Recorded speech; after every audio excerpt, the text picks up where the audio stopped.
Hey guys, I looked and it seemed like there was like one person watching.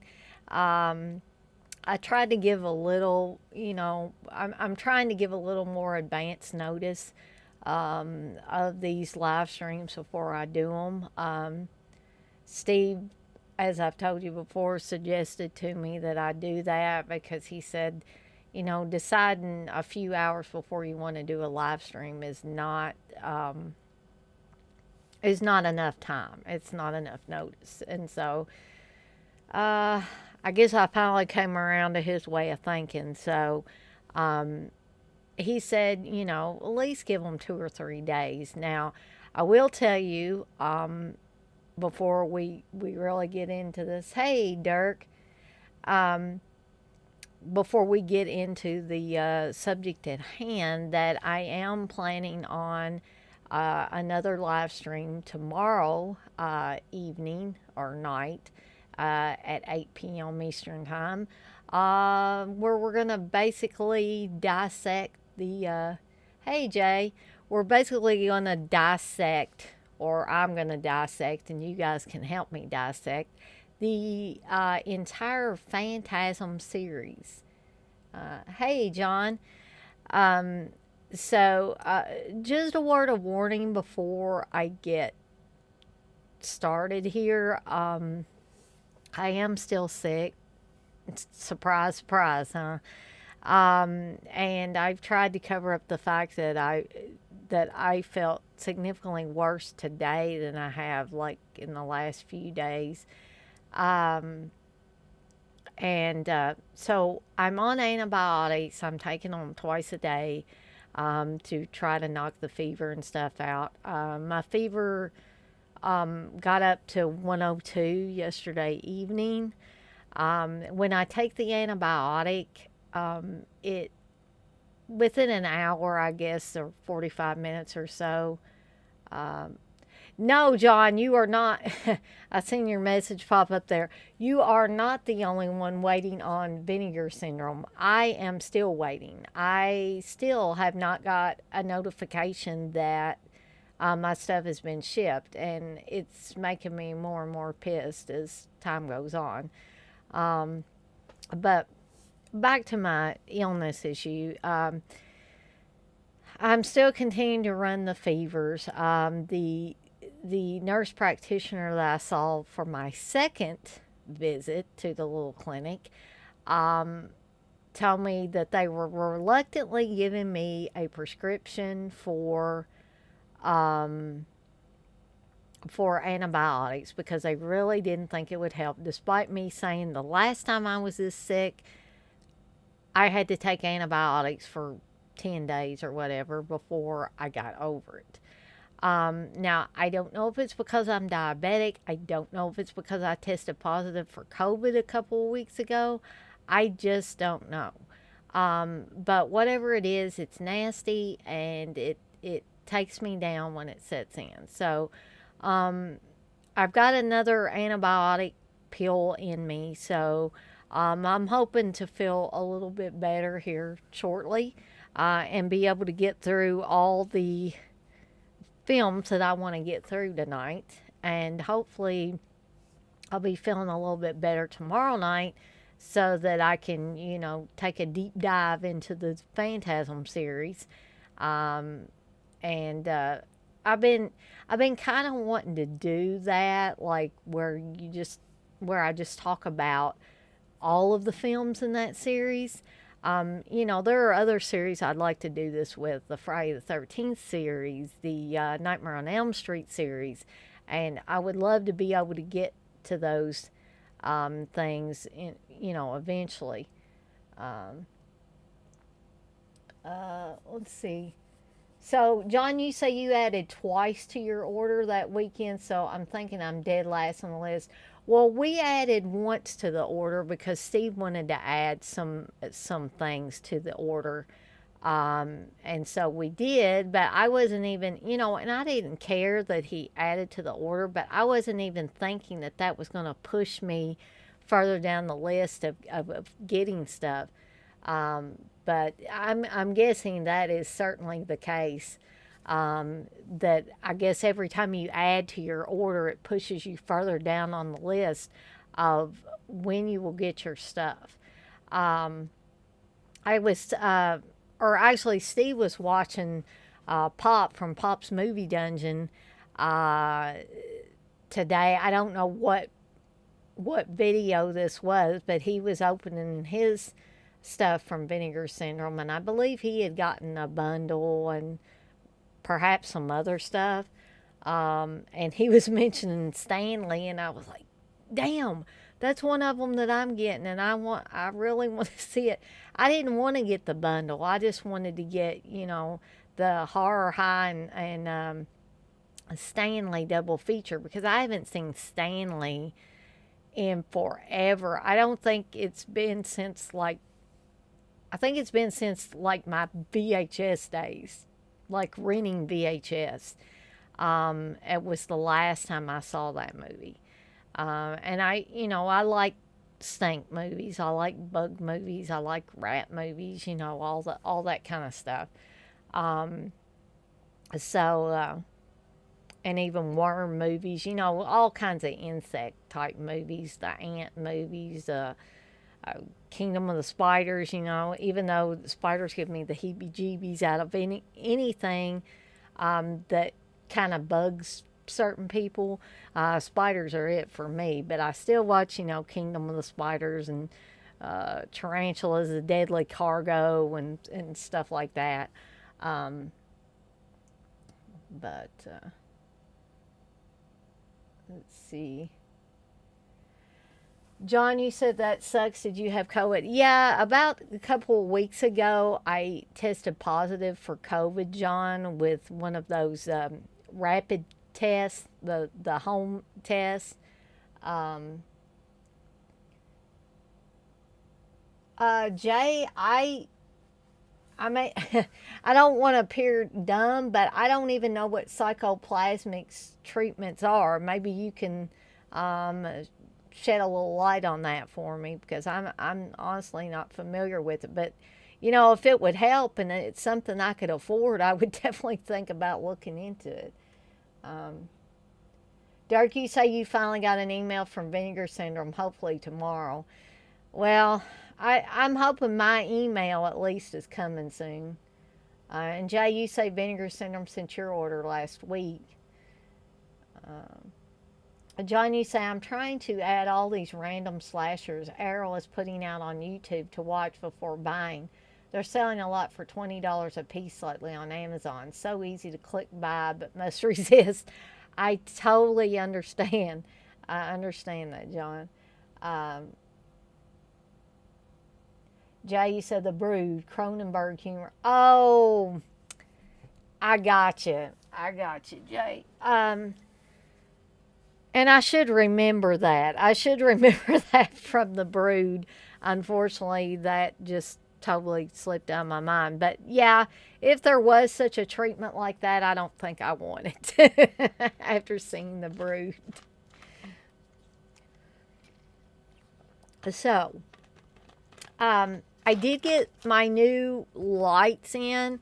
Hopefully, from the image on the green screen behind me, you can tell that it's a little less fuzzy. I have some dimmable LED lights behind my green screen, and they seem to be doing well. But I almost think I could maybe use a couple more of them. So I might get a couple more when I get paid again. I also got a ring light that I was playing around with before the live stream started, but I kind of got a late start with playing around with that one, and so I couldn't get it adjusted to suit my liking. So I'm gonna have to watch some more videos on how to actually set those up properly, because I don't know about you guys, but I've seen some people do their videos where the ring light, and maybe this is for ornamentation, decoration, whatever. Maybe this is not to light their face or anything, but they have it pointed towards the camera where the camera sees the light. But I was watching a video on YouTube, or a little bit of this video. It was like 39 minutes, so I couldn't watch it all. But this guy was talking about different lighting setups for your live streams. And he wasn't talking about green screen in particular. He was talking about being able to light your face and stuff properly. Um, and the way he was showing the ring light, it was pointed with the light towards him, where it was kind of shining on his face and body and stuff. So, if you guys got any suggestions, if you're familiar with ring lights and you want to give me a little bit of info. I'm new to the ring lights. I noticed them on some people's videos. But like I said, I'm not sure if when people are showing the colored lights on a ring light and the camera is catching them instead of having it show like a bright light on their face or whatever. I don't know if they're just using that as like a decoration. Because to me, it would seem like if it's over like to the side or something and it's shining towards the camera, then it's not really lighting your subject. You know what I mean? Or it's not lighting background or anything like that. So I'm just a little bit confused. I was thinking, and I could be wrong, but the girl that does the My Killer podcast streams, I thought she had a ring light in one or more of her videos, and I thought hers was just sitting to the side and her camera was like capturing it. So that's where I became confused. And I've seen other people with ring lights with the multicolored stuff going around, and they have it showing on camera instead of either in the background or directly shining on their face. So again, if you guys have any, suggestions, or if you use a ring light in any videos that you do, feel free to, put stuff in the chat. Even when I'm talking about the Cronenberg movies, if you want to do that, that is perfectly fine, because like I said, I glance over at the chat as I'm talking about different films. So hopefully the green screen image looks a little better. I'm thinking one of the other problems is I'm in bad need of having my hair colored. And as you can see, I've got quite a bit of gray in the sides of my hair, or on the sides of my head. And I think that is kind of screwing with the light a little bit. So my plan is at some point, not just for this purpose, but just because I want to get the gray out of my hair for a little bit, I need to see the hairdresser and get my hair recolored again. I want to have it black again. Of course, that will cover up this gray and make me feel a little bit better. So that's one thing I can fix. It takes money, but I can fix it. The only other thing I wanted to bring up, and Steve is probably, if he could hear me talk, he's probably just would be shaking his head and saying, here she goes, going on about something she's getting. Hey, Texas. But I am really trying to, as you can probably tell, beef up my setup for the live streams, being as I'm doing more of them. And I want it, my purpose is to make them more enjoyable for you guys, for them to look semi-professional. I know I'm never going to get them like 100% professional, but at least semi-professional, okay? And so, I don't know if this next purchase that I made today, that's supposed to come in tomorrow, is more for my comfort or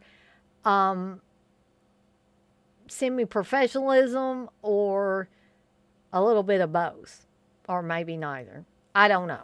We'll just have to see. But I'm getting one of the gaming chairs, or racer chairs, whatever you want to call them, or racing chairs. And the reason I'm getting it is not because I'm a gamer. I'm not a huge gamer at all.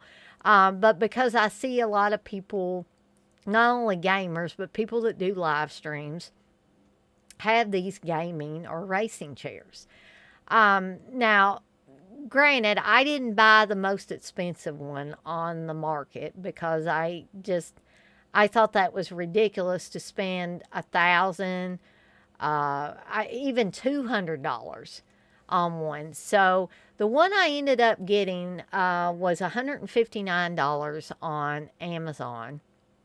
And I saved $8 because there was one of those online coupons that they have sometimes. And so it's a cyan or cayenne, however you pronounce that color, like a real pretty kind of light bluish color, and black. And it has, a retractable footrest. So, sometimes when I'm sitting at the desk a lot, like even when I'm at the office or even when I'm back here working, if I'm sitting with my legs hanging down for hours at a time, my legs will swell and my ankles will swell. So it will really help to be able to elevate my feet sometimes, even, when I'm working from home or whatever. But also, there's lumbar support on this one. There's the massaging capabilities. And Steve laughed at me because he was like, first of all, he said, it's not really going to massage you. And I said, yes, it does. I said, it hooks into USB and it actually does massage. And he said, well, I'll tell you what. He said, you better hook the USB up into the power bank that I got for you. He got me, a few years back, he got me a Guardians of the Galaxy power bank to use in emergency situations to charge my phone. But he said I could also use it, with this gaming chair. But that I hope to be, hopefully I'll be able to get it together tomorrow afternoon after I finish work and get it all put together so I can use it for the Phantasm live stream tomorrow night. So, John, you say, I just started mine a month ago, so I'm just filming with my iPhone 12 and a cheap Amazon desk holder. So, no real recommendations from me, but I'm sure Wes and Garrett have great setups. Yeah, I'm not sure. Garrett probably has all kinds of freaking lighting systems. I'm not sure what Wes's setup is as far as lighting. I could ask him and see. That is a good suggestion in and of itself, John. So, without going on anymore about stuff that I'm getting in, I'm going to go ahead and get started with the Cronenberg movies. And I'm going to try to go into each one of these that I have, seven movies here. And these are pretty much early Cronenberg films. So we could probably consider this a part one Cronenberg films.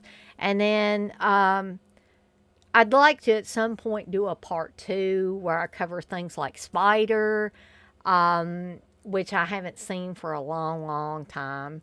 And the Crimes of the Future, which I know Steve talked about on his live stream, but I didn't have time to sit down and watch it with him when he was watching it because I was busy doing something else. So, sadly. So what we're going to do is cover, I guess, 7 earlier Cronenberg works. So I'm going to try to do them pretty much in chronological order. Forgive me if I accidentally got any of these out of order. But I did, I had them in order when I started. But anyway, I'll get started with Shivers. And this is an Arrow release, if you didn't see the little A down there at the bottom. And I heard Steve talking during his live stream last night that that he really likes Shivers, and I was kidding him today. I said, "Yeah, I know why you like Shivers so well, Steve. It's got Barbara Steele in it." Um, and one little thing I wanted to mention about Barbara Steele in this movie is um, this kind. I'm not saying I hate Barbara Steele. I don't hate the poor woman at all. I'm just saying she seems a little bit, and I've talked about this before, but even Joe Bob talked about her when he showed Black Sunday on the last drive-in. He said that over the years of her being in movies, she seemed to be a little bit of a prima donna and, complained a lot on the sets of movies and even accused Mario Bava of like being able to film her through her clothes. And so that would lead me to believe that she didn't really, approve of nudity in films and want to do any nudity in films. In this film, there's a scene near the end of Shivers where, and I'm going to talk more in depth about the whole movie, but I just want to bring up this one part about Barbara Steele. There's a scene near the end of it where there are several of the infected people or people that have gotten this STD is the best way I can describe it, but it's a freaking weird STD. But she's in a pool and she obviously has no bra on. She has a thin, light colored top, and you can clearly see her breasts through it. Barbara Steele's not as old as she is now, but she is older than she was in films like Black Sunday, obviously. And when I mentioned this to Steve, Steve was like, well, Dana, he said, sometimes when people are in a lot of movies or they get older, women especially, he says they're proud of their body and they want to show it. I'm like, okay, whatever. But let me just give a little plot synopsis for Shivers, and I'm going to also bring each one of these movies up on IMDb, so maybe I can share a little trivia with you guys for each of these movies along the way. But this movie was initially reviled in its native land, which is Canada, of course. Some critics took exception to the fact that the film was largely funded by the Canadian taxpayer. Shivers is an intensely claustrophobic, subversive masterpiece and an essential entry in the oeuvre of one of the horror genre's most gifted auteurs. Some 40 years after its release, it still retains a power to shock. And it definitely does that. Starliner Island is an idyllic community cut off from the rest of the world. The luxury apartment block affords its occupants the chance to escape from the hustle and bustle of the big city. But this isolation is to prove fatal when a new breed of parasite, a combination of aphrodisiac and venereal disease, which arouses sexual aggression in its host, is set loose in the building, resulting in an orgy of terror and mayhem. Known under a host of alternate titles such as The Parasite Murders, which I've never heard or never seen it under that title, and They Came From Within. Now, I have seen it under the title They Came From Within.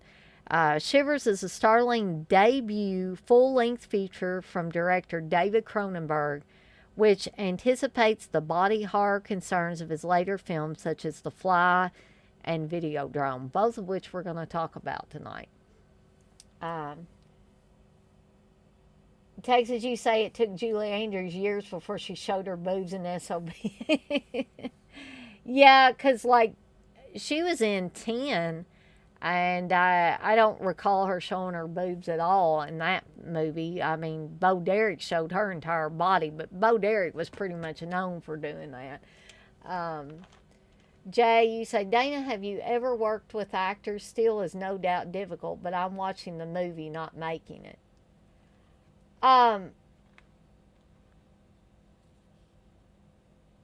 No, I have not I mean, I hope you're not upset with me, Jay, for what I said. I'm trying to interpret in what manner or what tone you're using in the text, and it's hard to figure that out sometimes. So I hope I'm not like intentionally pissing somebody off, because I'm not trying to do that. No, I have never worked with any actors at all.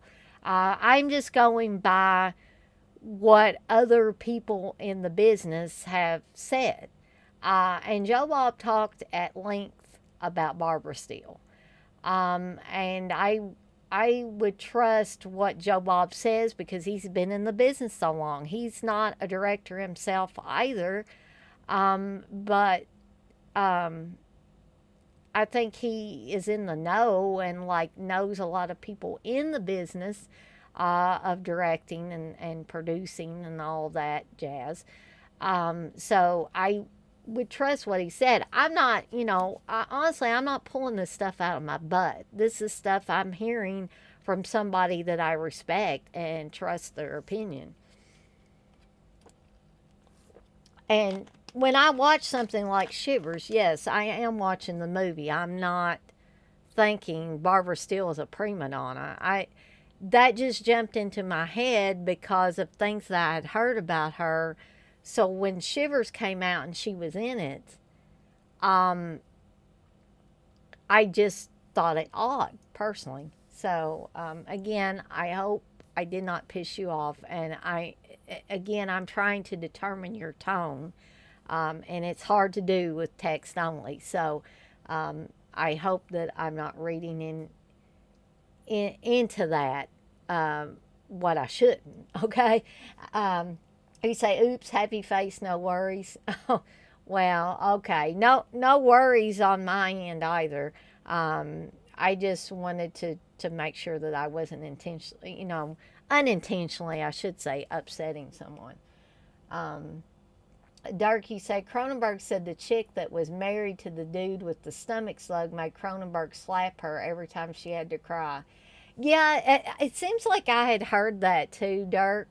Um, and, sometimes actors and actresses need that little extra oomph. I don't think I would want somebody slapping me. Now, I know that the Dead Zone, which is another one I'm going to talk about here in a little bit, um, I don't know for sure if Christopher Walken asked for this, but when he's having his visions and he flinches like that, um, Cronenberg fired a gun in close proximity to Christopher Walken to make him do that and have that really natural reaction, because it was a natural reaction. Um, so again, I don't know if Walken asked him to do that or Cronenberg just thought he would do it to get the reaction. Although I don't think Cronenberg is as and don't think that I don't like William Friedkin, because I do. But William Friedkin has been known over the years, especially with The Exorcist. Jason Miller even talked about it, that Friedkin, to get the reaction he wanted from the actors, one of the actors, he just went up to them and slapped them across the face.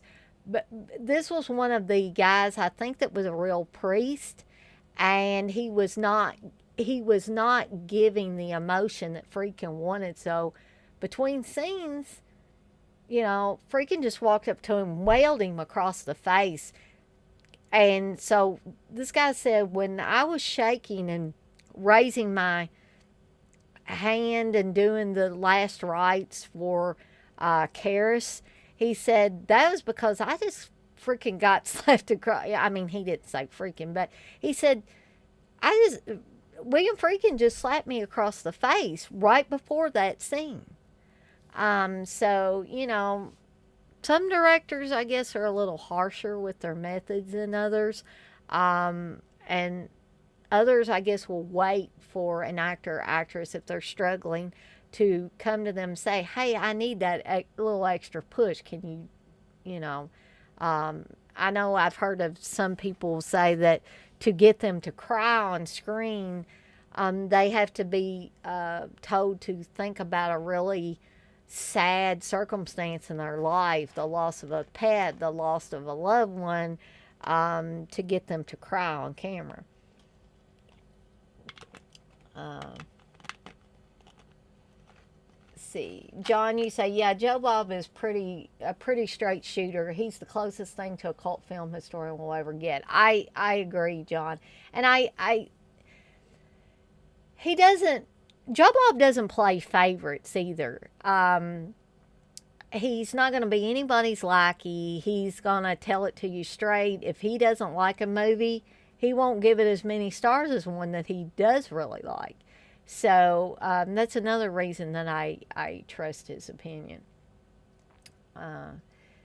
Darky say Barbara was pissed at Cronenberg and lifted him off the floor for slapping that actress. Oh, I can imagine. I can definitely imagine, Dirk. Yeah, freaking did fire a gun a lot on The Exorcist, and I think that's what Jason Miller got really upset with him over. He told him basically, I don't need that outside stimulation. Just let me do my job, and everything will be good. And Dark, you're confirming that it was a real priest actor at the end of the film. Jay, you say, I just meant actors can be pains and prima donnas. Lots of showbiz people are. It's why I try to separate art and artists, because artists are fucking crazy. Well, yeah, they can be. They certainly can be. Artists of any type, you know. I've always heard that the most creative people have the most like mental issues, or they're alcoholics or whatever. And you know, I don't know if I've ever told you guys this or not, but I love to write. I used to write a lot of short stories. I used to write poetry, and I absolutely loved it. But as time has gone on, and life has kind of gotten in the way, I don't have the time to do that.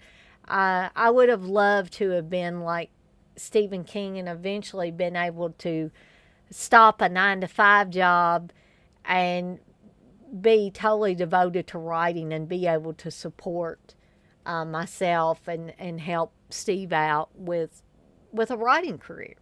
But at 46 years old, I don't really know if that's going to be in my future at this point. But I suffer from depression. I suffer from anxiety. If I allowed it, I would probably be somebody that would suffer from either alcoholism or substance abuse. But thankfully, I have managed to evade that. With a few exceptions of me drinking a little bit too much and getting sick 2 to 3 times, I have managed to successfully avoid that part of it. Yeah, Texas, he was freaking on freaking. John, you said, my favorite Cronenberg is probably A History of Violence. It's not horror per se, but I love William Hurt's performances at the end. Scary but funny lines. Now, see, unfortunately, John, I think that History of Violence is one that I have never seen. And if I do get around to doing a part 2 of this, that is definitely one that I'd want to include in there, because I would really, really want to watch it. Jay, you say, is it time to get a drink and we all middle-aged commiserate? Well, you know, being as I've been taking, like, not the antibiotic, but if I have to take the generic NyQuil I've got, I don't want to add alcohol to that. And I'm sure you're quoting something, Jay, but I'm just saying, don't think those two would mix very well for me right now, the alcohol and the NyQuil. Um, but I rewatch Shivers. Jay, you say you second History of Violence. I'm definitely going to have to watch that one.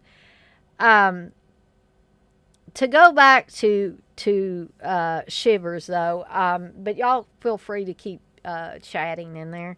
Um, I rewatched it last night. It's been a little while since I've seen it. I was familiar with the subject matter, but I always like to, go back and rewatch as many of these as I can before I do a live stream. Um, you say Dark Eastern Promises is good too. Okay, that's another one that I have not seen. I think I'm guessing I've seen more older, early Cronenberg stuff than I have his later stuff. Um, but so I really, I guess I knew how explicit, I had in the back of my mind how explicit some of these scenes were and how sexual some of these scenes were and how it mixed the violence and sex together. Um, and in a lot of ways, this movie, Shivers, is similar in tone, at least to me, with that movie, The Sadness. Only this doesn't seem to get as explicit as The Sadness did. But it gets pretty damn close in some scenes. Um, so, like I said in the when I was given the plot synopsis of it, basically these people live in this apartment complex, which is pretty much separated from the city and everything. And the people have their own restaurants in there. They have their own doctor's office in there. It's like this is really some exclusive apartment complex for the upper crust elite, I guess, of Canada. Is the best way I could describe it.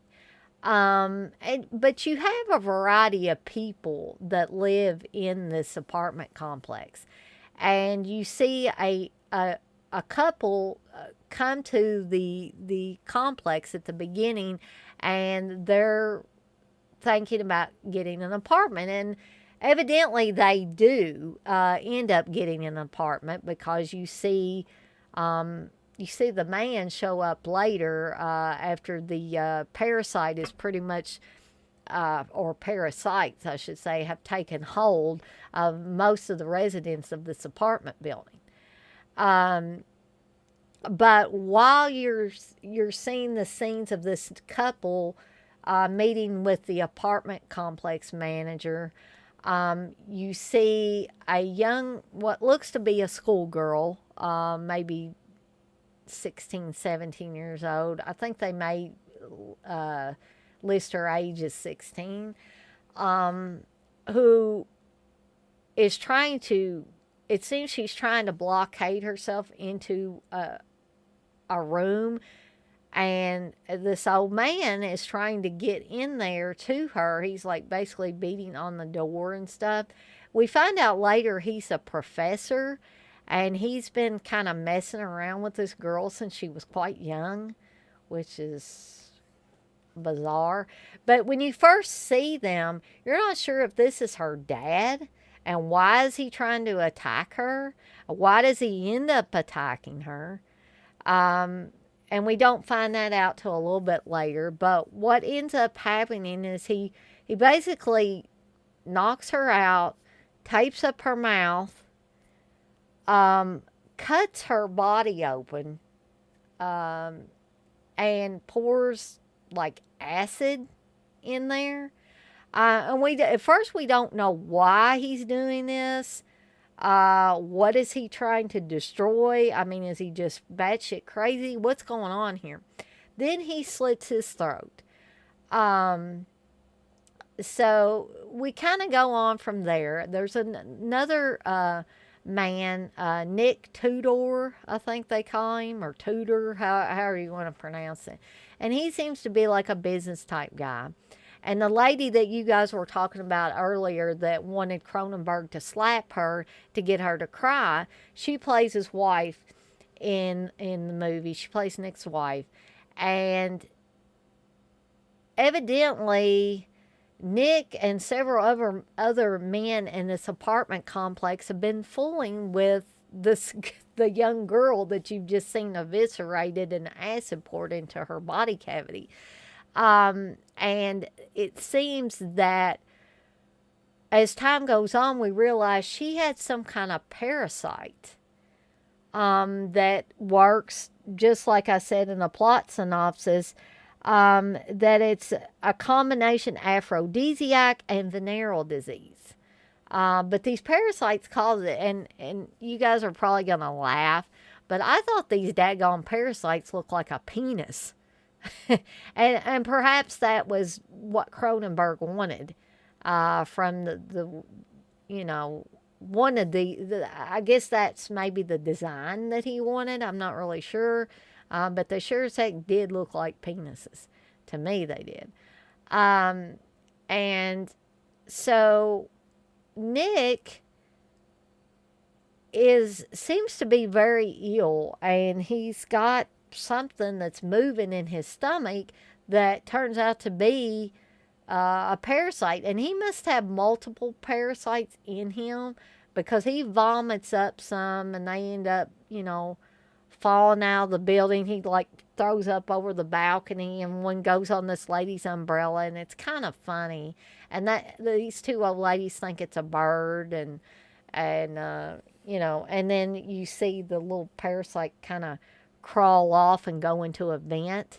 And this may be the one that ends up invading Barbara Steele's body and infecting her while she's in the bathtub. Something I wanted to run by you guys about Barbara Steele's character in the movie.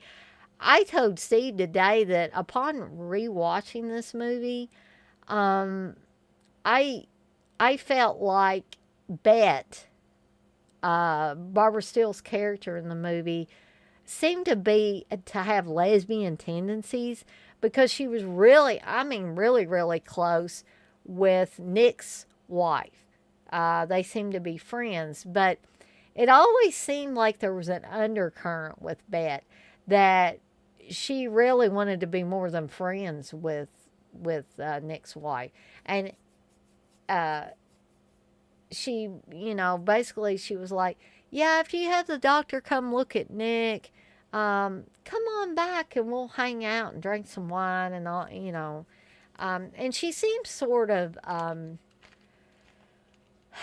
Barbara Steele's character seems sort of like a free spirit in this movie.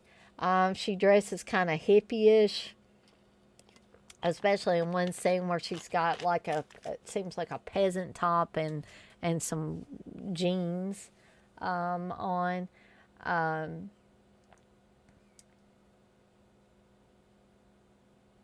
Sex crazy zombies. That's right, Dirk.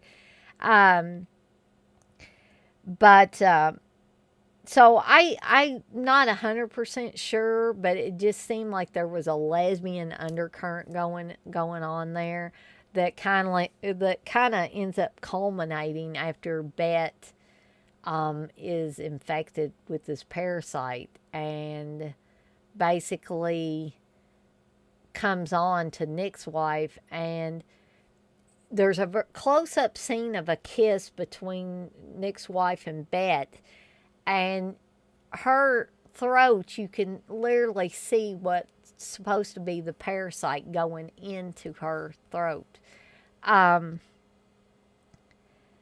the other thing was Cronenberg wasn't choosy. It wasn't just young, beautiful people that were getting infected with this. There were older people that ended up getting infected. There's one older woman that I guess sends out for like a gourmet dinner. When the waiter brings it up, or whatever he is, brings it up to her, she's already infected.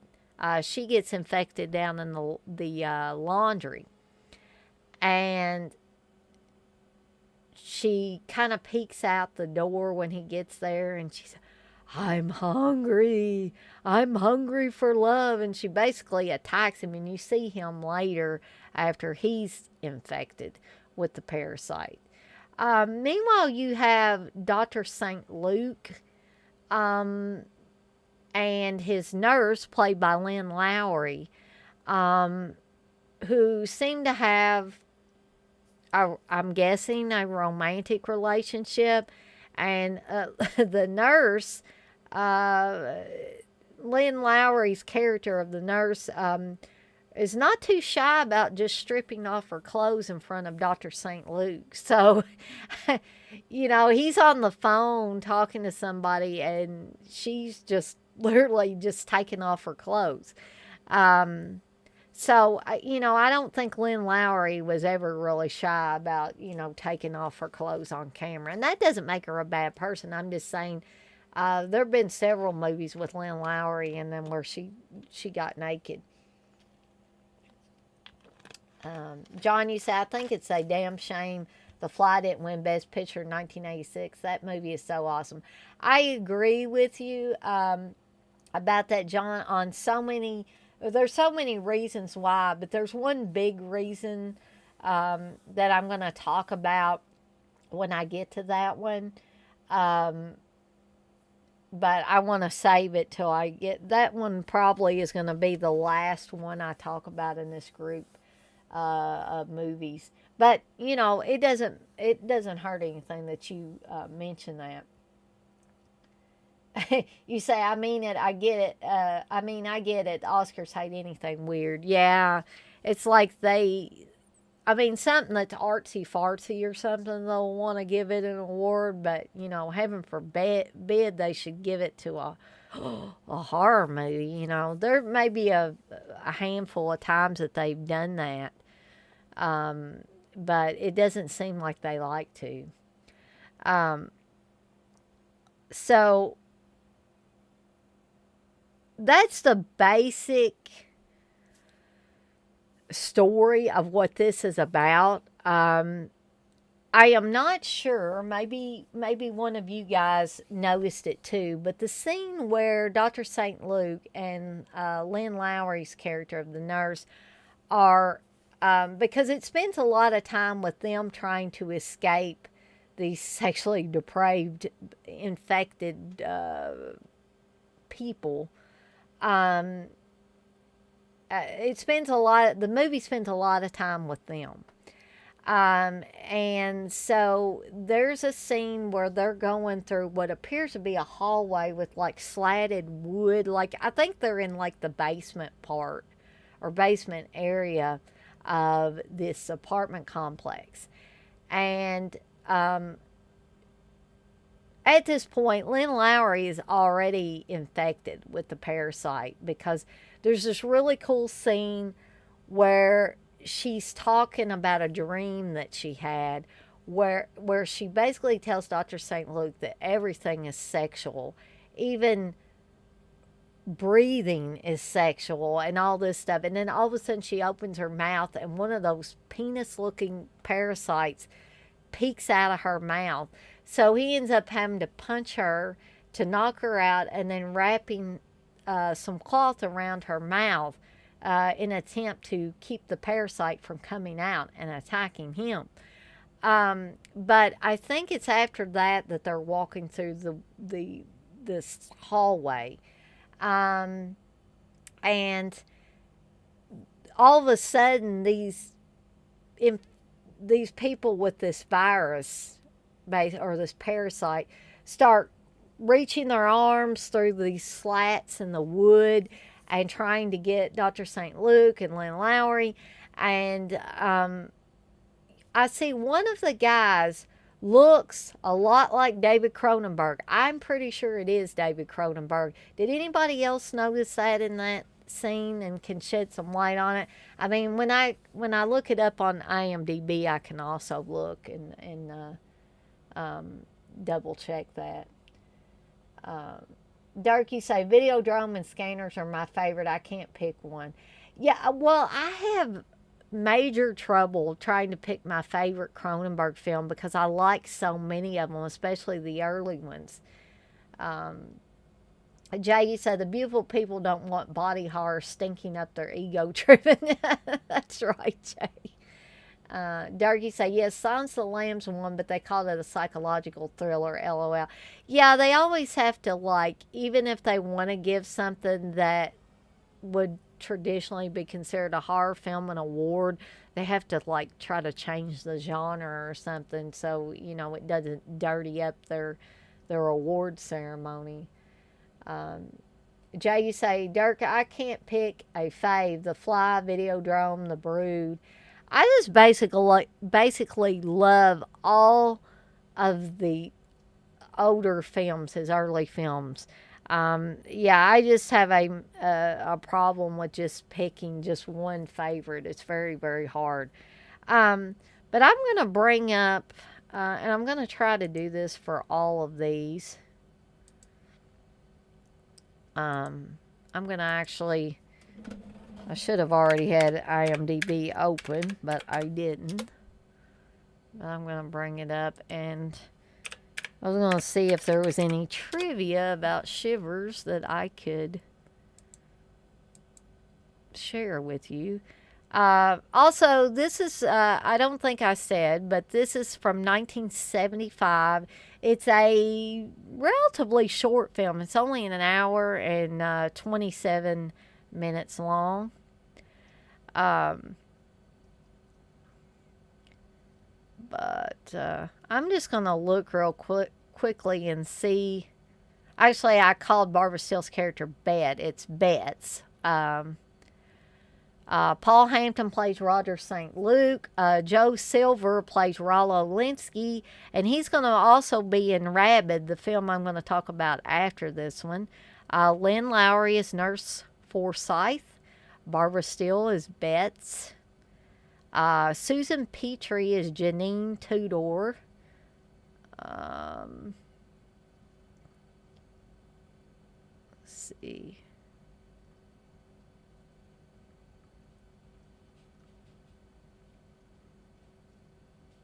I was trying to see who played. And Alan Coleman played Nicholas Tudor. I was trying to see if maybe.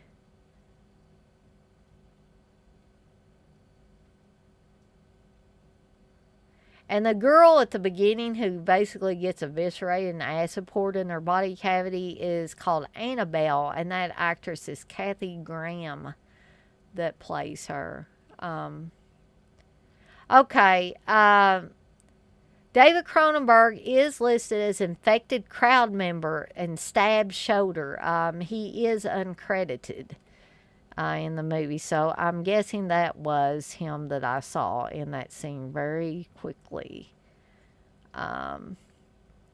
Let's see if we've got any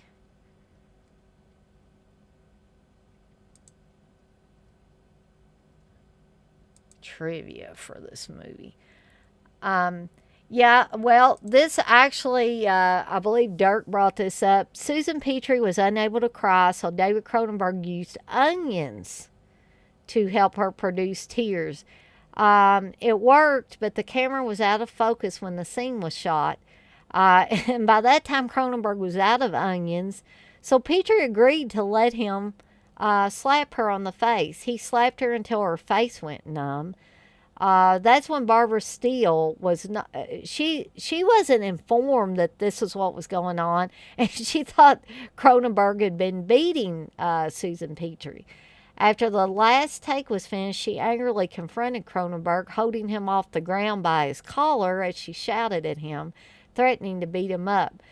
This scared Cronenberg, who told her what really went on. Once the other actors confirmed the story, they had a good laugh, but.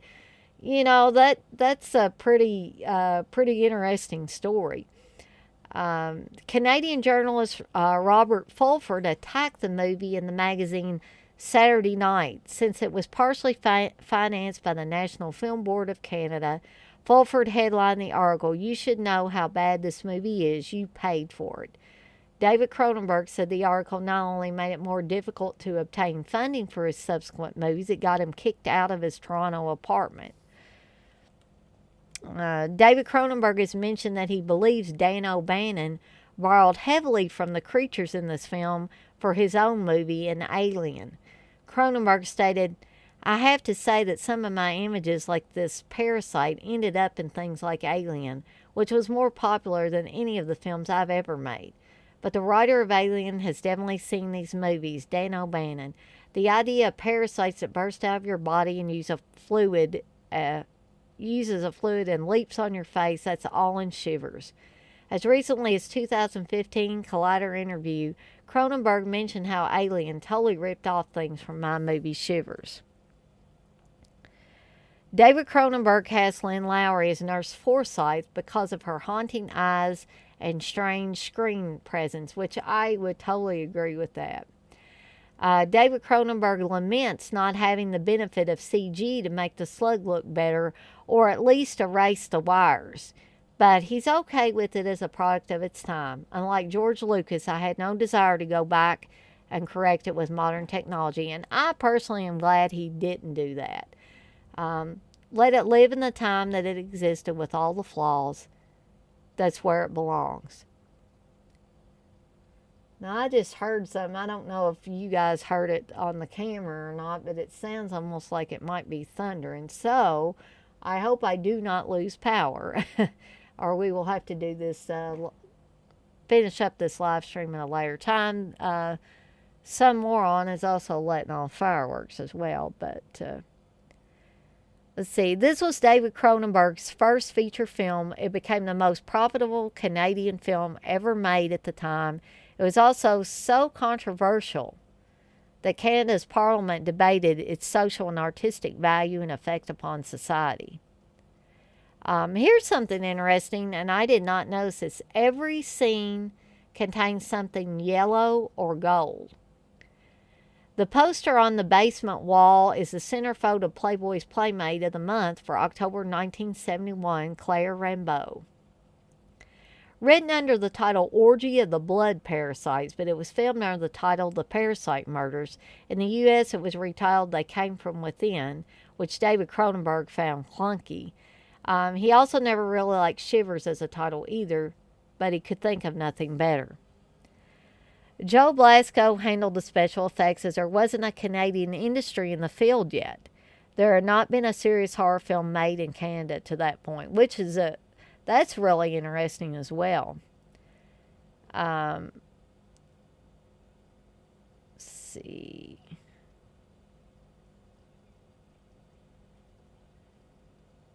Ivan Reitman produced the film, but he's also credited as music supervisor. We couldn't afford to have a traditional score, so it's all needle drop music that Reitman acquired. It wasn't until 1979's The Brood that he was able to hire a composer in Howard Shore, with whom he has since collaborated with 14 more times. The star of David Cronenberg's first two films, Stereo in 1969 and Crimes of the Future in 1970. See, this is very interesting because the new movie that just came out from Cronenberg is called Crimes of the Future. But he also made a film called Crimes of the Future back in 1970. So I would love to see that film. But the star of those first two films was Ronald Mlodzik, who appears as the Starliner Towers salesman. It was my pleasure to get him into a movie where he would be paid. David Cronenberg cameos via his voice earlier, but he appears on screen at 1 hour 17 minutes as one of the infected. The BBC's film critic Barry Norman always cited this as the worst film he ever saw. But this is a BBC film critic, keep in mind. According to Lynn Lowry, the shoulder that Nurse Forsyth stabs with a fork is actually David Cronenberg's. A pad was inserted under Cronenberg's shirt for Lowry to stab. Unfortunately, she missed and hit Cronenberg's real shoulder. Barbara Steele's bathtub scene features a leg double in the shots of the slug in the tub near her. The cooking fork scene in Lynn Lowry's hand at 45 minutes into the film left a permanent mark on David Cronenberg's left bicep. The beat where she brings the fork down in self-defense accidentally struck him, and he still has the scar. Cinepix wanted David Cronenberg's screenplay, but they weren't too sure about letting him direct. Their desire to snag a horror film, they'd found success selling softcore films to Europe, but had no success cracking the U.S. market, left them uncertain. They hesitated so long that Cronenberg had actually visited Los Angeles and found major interest from some of the independents. He returned to Canada ready to pack his bags and move to the U.S., but the Canadians finally found the financing and their nerve, which I am so glad that he didn't end up going to Los Angeles that early in his career. I think if he had done that, we probably wouldn't have many of the great films that he put out after Shivers.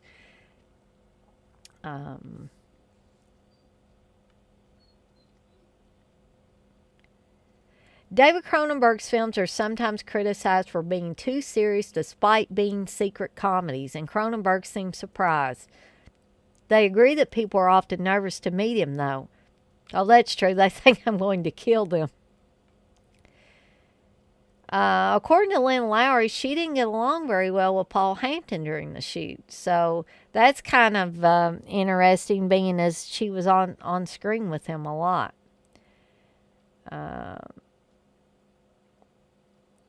Let's see. So this is interesting too. Body horror was never a term David Cronenberg applied to himself, nor was it an approach that he intentionally took with his work.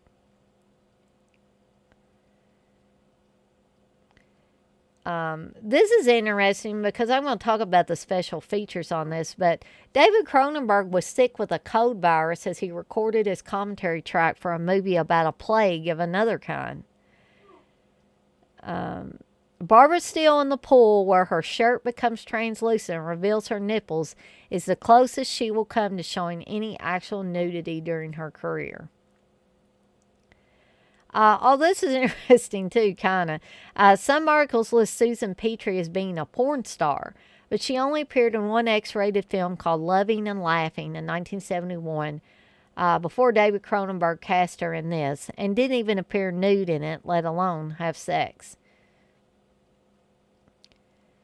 And one little other piece of trivia is toward the end of the film, the infected jump into a pool. According to audio commentary with crew and critics, many crew members took off their clothes and jumped in. The footage remained in the final cut.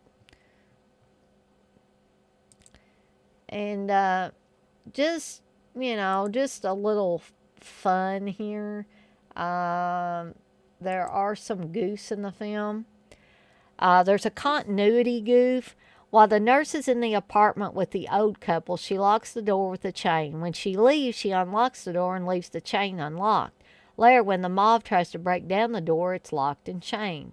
The old couple is still sitting in the couch in the same position, which indicates they never manually relocked the door or put up the chain a second time. When the nurse escapes the French couple's flat and reaches the underground parking lot, blood is on her hands and legs. Soon after, her car crashes.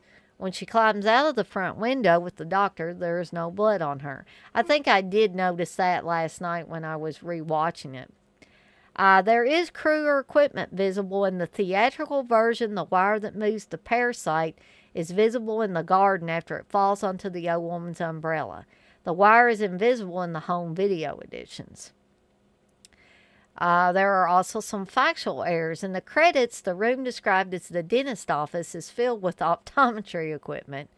The eel that Detective Haller keeps in his aquarium is actually a cetacean, a limbless, aquatic, nearly blind amphibian. And I don't believe it's Detective Haller that has this eel.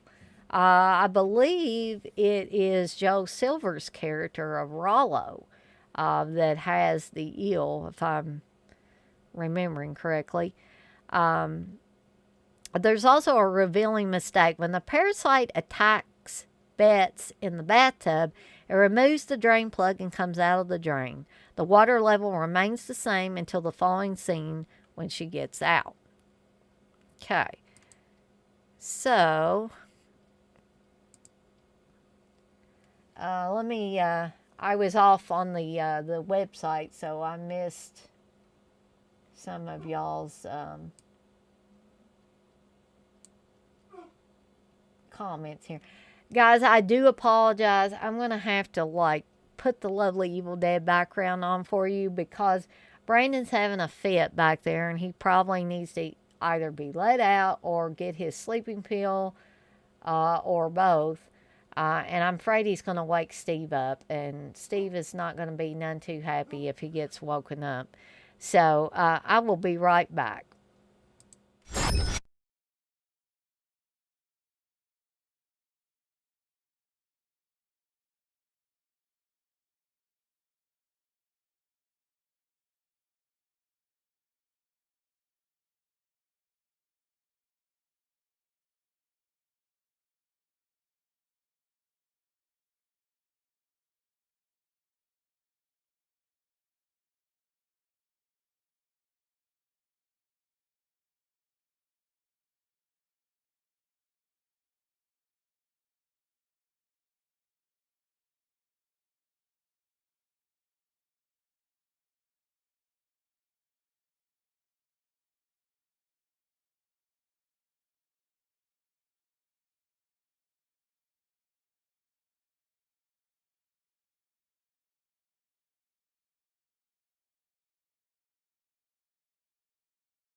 Actually, it is storming out there, and I think it's also pouring down rain out there as well.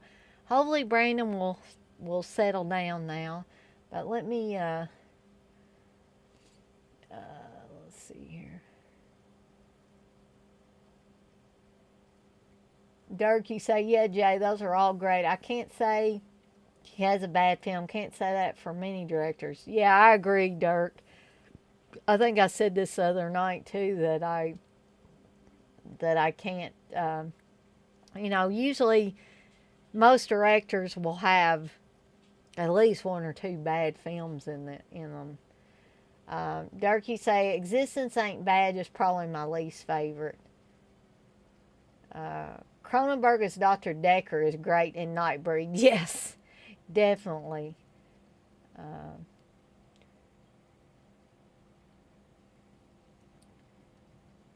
John, you say, I love how much Carpenter doesn't give a fuck. He is grumpy, but so honest. Yes.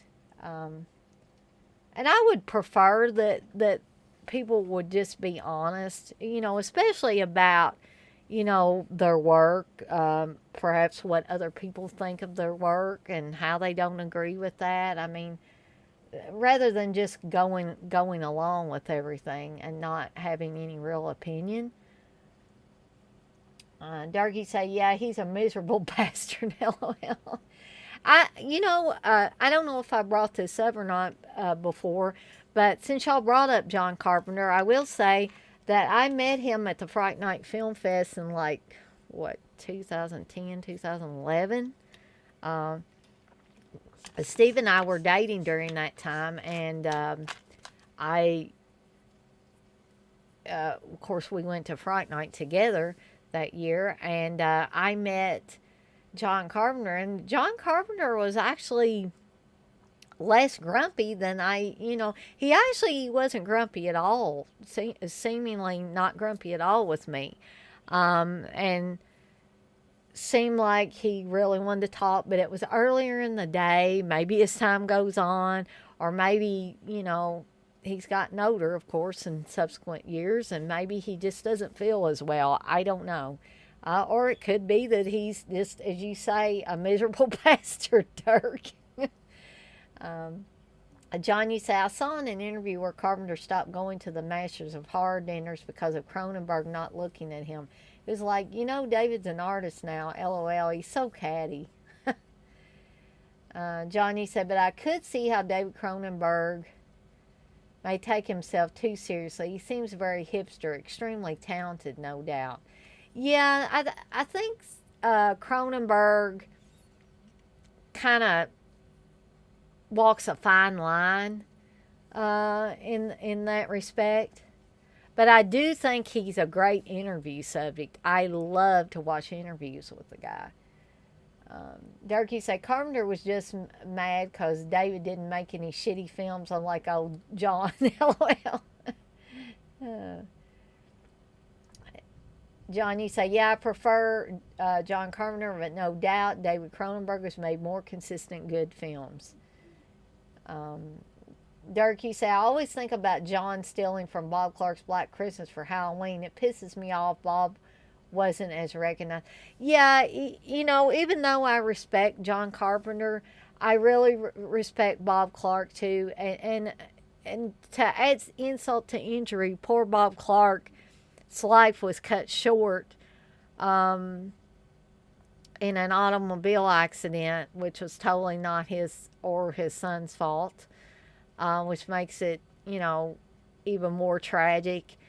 It angers me that he didn't get the recognition. I don't ever think he got the recognition that he deserved. Jay, you say both are great, but JC films are more fun rewatching. Cronenberg makes some art that I'm just not up for revisiting. I can see that. Durkee say, I hear you, Jay. I've probably just watched all JC stuff way too much. And I think, too, you brought up a good point, Dirk. I think sometimes we can suffer burnout, even from stuff that we really love. Like, and I've said this before, but I'll bring it up again. I find myself, like, I love Friday the 13th films. But if I find myself watching the same group of Friday the 13th films in close succession, I find my mind wandering and I don't really focus on the film. The same thing with Nightmare on Elm Street films or any of the other like slasher type of films.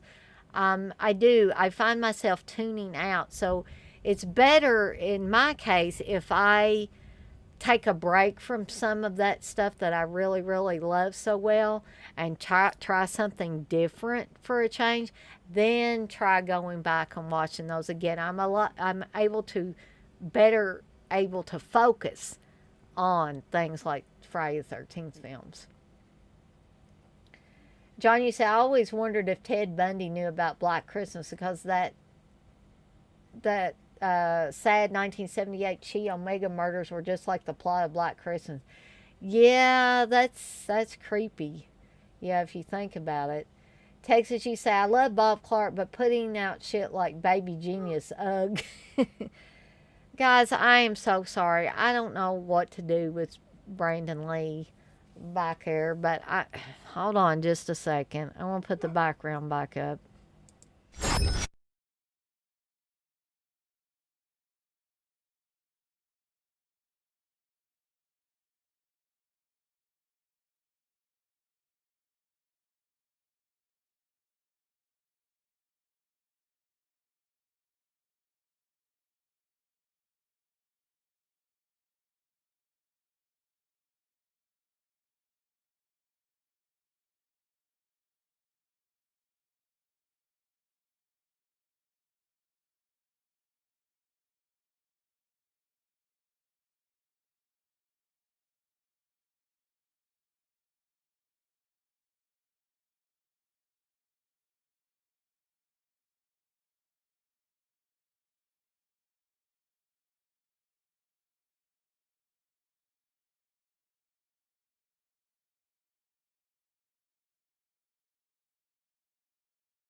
Guys, I do really apologize. This is one heck of a night for me. Usually, majority of the time, it's not this bad, but all the dogs are getting stirred up. Sammy's stirred up because it's storming. He gets scared, and Brandon won't go lay down. Then Darcy joined in, and Reggie is messing up Brandon's bed in the living room and all this stuff. Oh. But here we go. Let's see. See what I missed here. And I do apologize in advance in case the power goes out and we lose this part of this live stream, which I'll have to finish up if that happens. Johnny saying it was 4 years before Ted Bundy did that creepy coincidence. Yeah. Durkee said he might have, Jay. Bundy was inbred, right? I thought I heard his mom was his sister. I think what it was he was told that his grandparents were his parents and that his mom was his sister. So, yeah, but that's screwed up in any event. Um, because I think that Ted Bundy's mother got pregnant out of wedlock, and at that time period, it was a shame to get pregnant if you weren't married. Jay, you say Cronenberg films feel cold, clinical. JC films are more like a fun comic book or paperback. Yeah, I could see that too as well.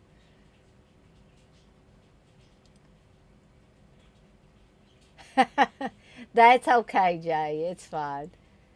Um, Darky say, except the Ward goes to Mars and Escape from LA. Man, those are the big old shit sandwiches I don't want to eat. Um, I don't mind Escape from LA, and I don't hate Ghost of Mars or The Ward. They're just not my favorite movies of his. Johnny said, not to get off on Black Christmas tangent, but it's weird uh, how they still never identified who played Billy. Apparently, it was someone else other than Bob Clark, and not Nick Mancuso either. Um, oh, who played Billy? Yeah, they always seemed. I thought in the interviews like cagey about it, like they said it was a combination of people that did the voices. Um, the actual shots where it's supposed to be Billy climbing to go in a window in the sorority house and go into the attic. That's actually the cameraman with the camera strapped on him, going up there. So those hands that you see belong to the cameraman.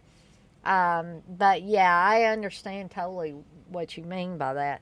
And guys, I do apologize. I'm eating some Papa John's epic pepperoni stuffed crust pizza because I was, excuse me, starting to get a little bit of a headache, and thought I better get something.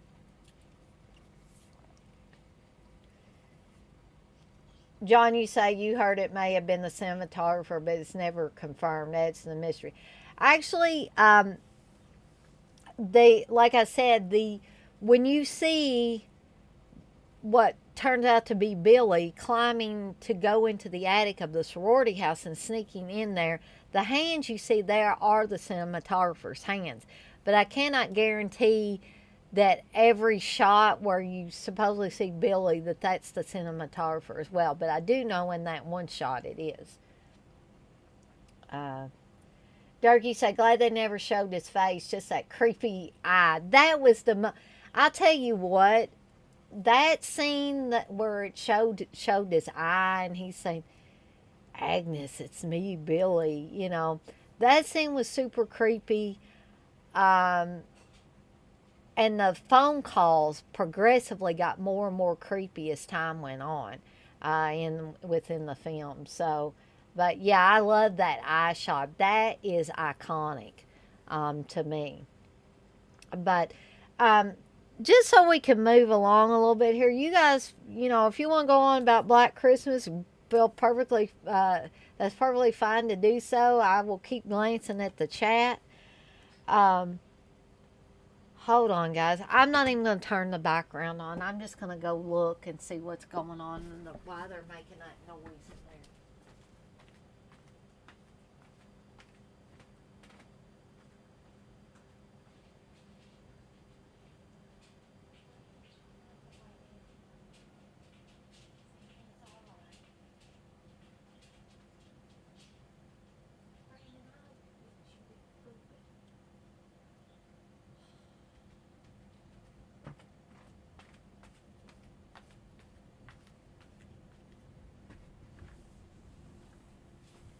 Oh, I guess it's been way too hot around here is why we're getting this storm now.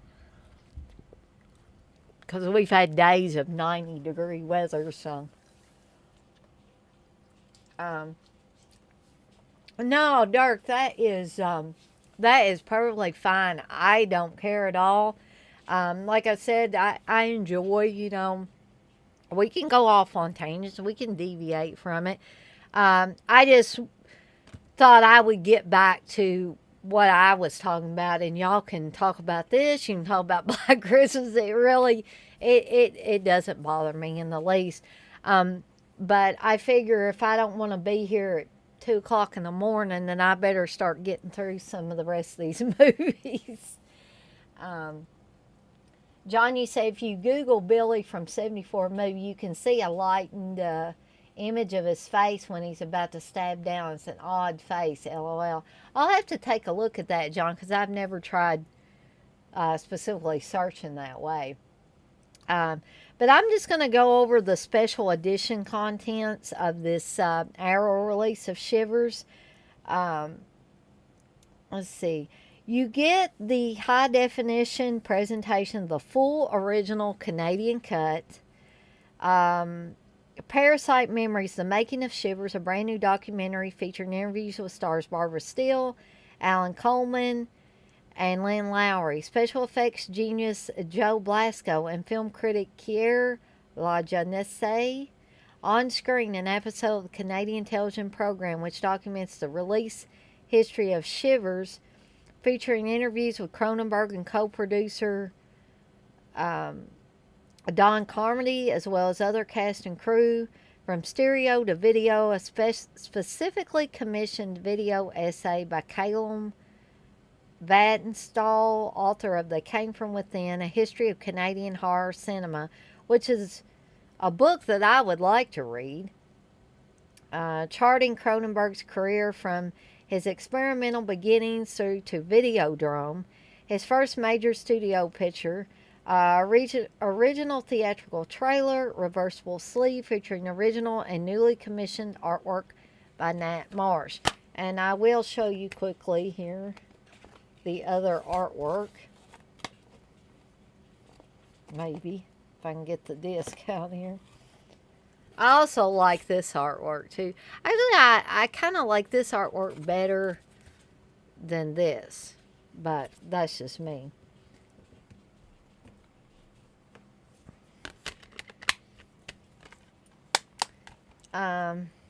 Okay. I'm going to try to get this pizza finished because it's not very professional to be on here stuffing my face while I'm supposed to be doing this video, but unfortunately, with me being diabetic, sometimes I have to do this.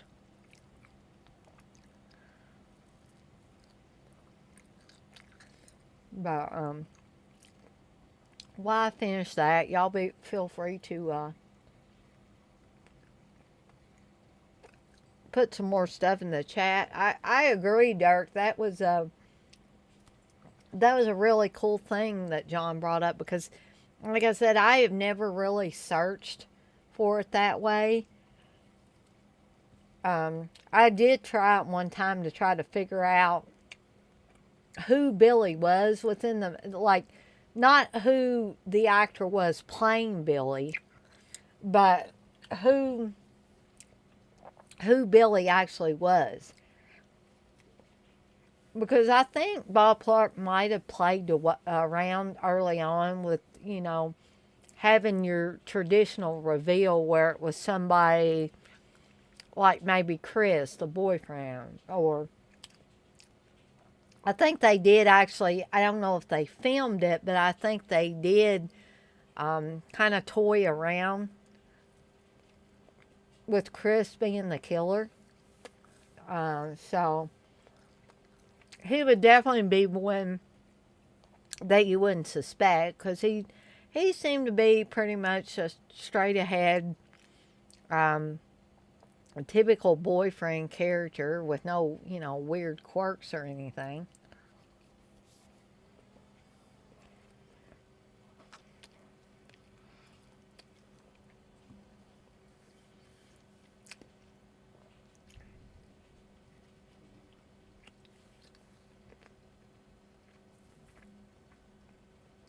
I'm just curious why I'm taking this little break to eat. Is it storming where any of you guys are at right now? Or have you had any storms today?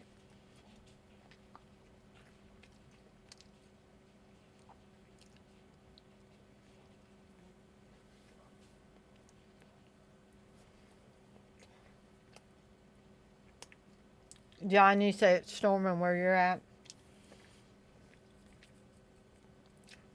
Yeah, it started storming here, or actually started rumbling thunder about the time that I got on here. I hadn't been on here very long.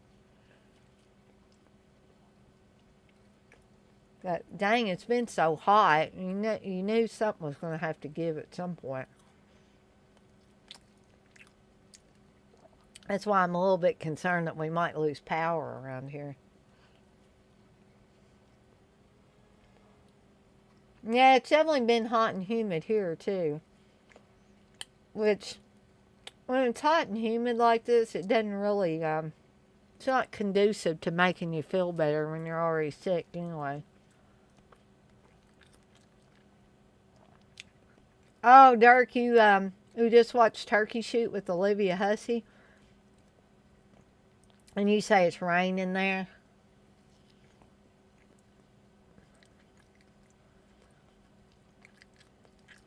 I think I watched Turkey Shoot, or at least parts of it with Steve, but maybe I need to give it another watch because I wasn't too, I guess it wasn't what I thought it was going to be. And I had forgotten that Olivia Hussey was on it.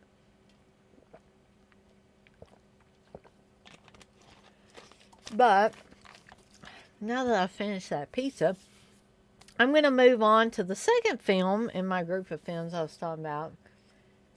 Oh, John, you say you watched Head of the Family today in Mortuary. Head of the Family was so ridiculous. It was. But to me, it was entertaining as well as being ridiculous. Yeah, I'm like you, John. It was ridiculous, but I liked it, though. But I'm going to move on to the next film in my group of films that I was talking about. And I think this one, Rabid, is similar in a lot of respects to Shivers. This is the Screen Factory release, which has a pretty decent transfer. But this one has to do, this doesn't really have to do with parasites so much as this medical facility where they do plastic surgery is kind of testing out a new way to do skin grafts, but they're kind of worried that what they're doing with these skin grafts could cause terminal cancer in the patients that they're treating. But Marilyn Chambers plays a character who, with her boyfriend, played by Frank Moore, I believe, are in a motorcycle accident, and she is in serious need of like emergency surgery to, one, stop the bleeding that she has from the accident, and also they need to do some skin grafts on the kind of the middle part of her body, and underneath her arm and stuff, to repair some tissue loss that she's got. Because she was also burned because the motorcycle, after the accident happened, her boyfriend was kind of thrown clear of the motorcycle, and he had like a concussion and a dislocated shoulder and all that. He was in a lot of pain. But whereas she had, massive blood loss and burns and all of that. So they ended up having to take her to this clinic instead of, they didn't have time to take her to the regular hospital. They had to take her to a place called the Keloid Clinic. And so they do this surgery on her, and they basically have to put her into a coma for a while, a medically induced coma, to keep her stable while they're waiting for these skin grafts to come back, because it's kind of like they have to grow the skin and get it to replicate in this, because they're taking it from her legs, but they want it to be like skin in other parts of her body. So that's what they're doing this process for. So they finally they do the skin grafts, and when Rose, who is Marilyn Chambers' character, wakes up, she has some kind of attack where she is basically in pain and can't eat like real food. It just makes her vomit. Like if she eats a hamburger or something, it's going to make her throw up. But what she has is what appears to be, it looks like a penis too as well, just like the little parasites in Shivers. And this kind of operates like a parasite, and it's underneath her arm, in her armpit. And what happens is when she has these attacks, it's almost like she's a vampire in some respects, because she has to get blood from a host. And this little thing that looks like a penis comes out of her armpit and kind of injects itself into people when she gets the blood from them. But what also happens during that process is the person gets infected with a rabies like virus that makes them go crazy and attack other people, and thus infecting more people. And so by the end of the movie, Rose has basically caused this whole area in Canada to be infected with this virus. And it's pretty much total chaos. Uh, let's see. Darky say it's real low budget, but I enjoy that exploitation. Uh, yeah, I most of the time I like the exploitation too as well. You say it's been a while since I watched Rabbit. Yeah, it had been a little bit for me. Not as long as it's been for Shivers, but a little bit. This was actually one that Joe Bob showed on his original marathon as well. I think it was it like the third film he showed or something like that? But anyway, I really like this one as well. I think it almost is a companion piece to me to Shivers. And that seems to be apt because it was made after Shivers. And so maybe Cronenberg was in that same mode, when he made this one. So I'm going to get, I kind of gave you a plot synopsis, but I'm going to read you a little bit off the back of this Scream Factory release. With Rabbit, acclaimed director David Cronenberg delivers a highly entertaining horror show that hasn't lost an iota of shock value. That's a quote taken from DVD Savant, rather. After undergoing radical emergency surgery, Rose, if you didn't know, former adult film star Marilyn Chambers, in her first leading role in a mainstream film, develops an insatiable desire for blood. She searches out victims to satisfy her incurable craving, infecting them with an unknown disease, which in turn swiftly drives them insane and makes them equally bloodthirsty. Follow the lovely but deadly Rose to her terrifying ordeal as victim by victim the spreading circle of casualties grows, until no one can escape the grisly fate of becoming rabid. And so this one was in 1977. It is also rated R. And even though these aren't, they're just explicit enough, but they're not overly explicit, which probably explains why they're not listed as unrated. And both Shivers and Rabbit are listed as rated R. To me, I think they both have just enough of that gore and just enough of that horror factor to work for the majority of horror fans. And I'm talking about hardcore horror fans. I'm not talking about, summer vacation horror fans or something, or Monday quarterback horror fans, fair weather horror fans, whatever you want to call them. I think the majority of hardcore horror aficionados, horror fans, are going to find something to enjoy about Cronenberg's Rabbit. And again, I'm going to bring this up because I think I gave you most of the plot. I'm not saying these are nonsensical movies. I'm just saying they're not real plot heavy. They kind of get to the nitty gritty and just go from there. That's one thing I can say about Cronenberg is he doesn't waste your time. which is a good thing because I don't like my time wasted at any point in time, but I definitely don't like it wasted when I'm watching a movie. I like to enjoy the movie. I don't want to feel like the movie is dragging on. And I never feel that way with Cronenberg's films. So I'm going to again bring this one up just like I did with Shivers on IMDb. We're going to talk about a few things as far as the movie. Of course, Marilyn Chambers plays Rose. Frank Moore plays Hart Reed, the boyfriend. Joe Silver, who was also in Shivers, plays Murray Cypher.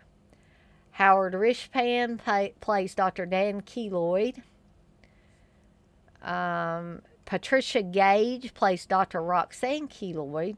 I don't think I actually realized upon my initial viewings of Rabid that Roxanne, I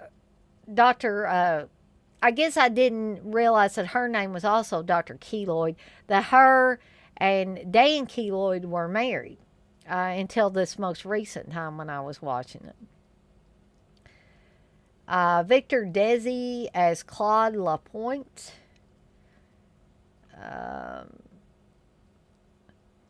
Terrence G. Ross plays the farmer in this film, who has actually a pretty big part in that. Let me just see if there's anybody else that I want to bring up as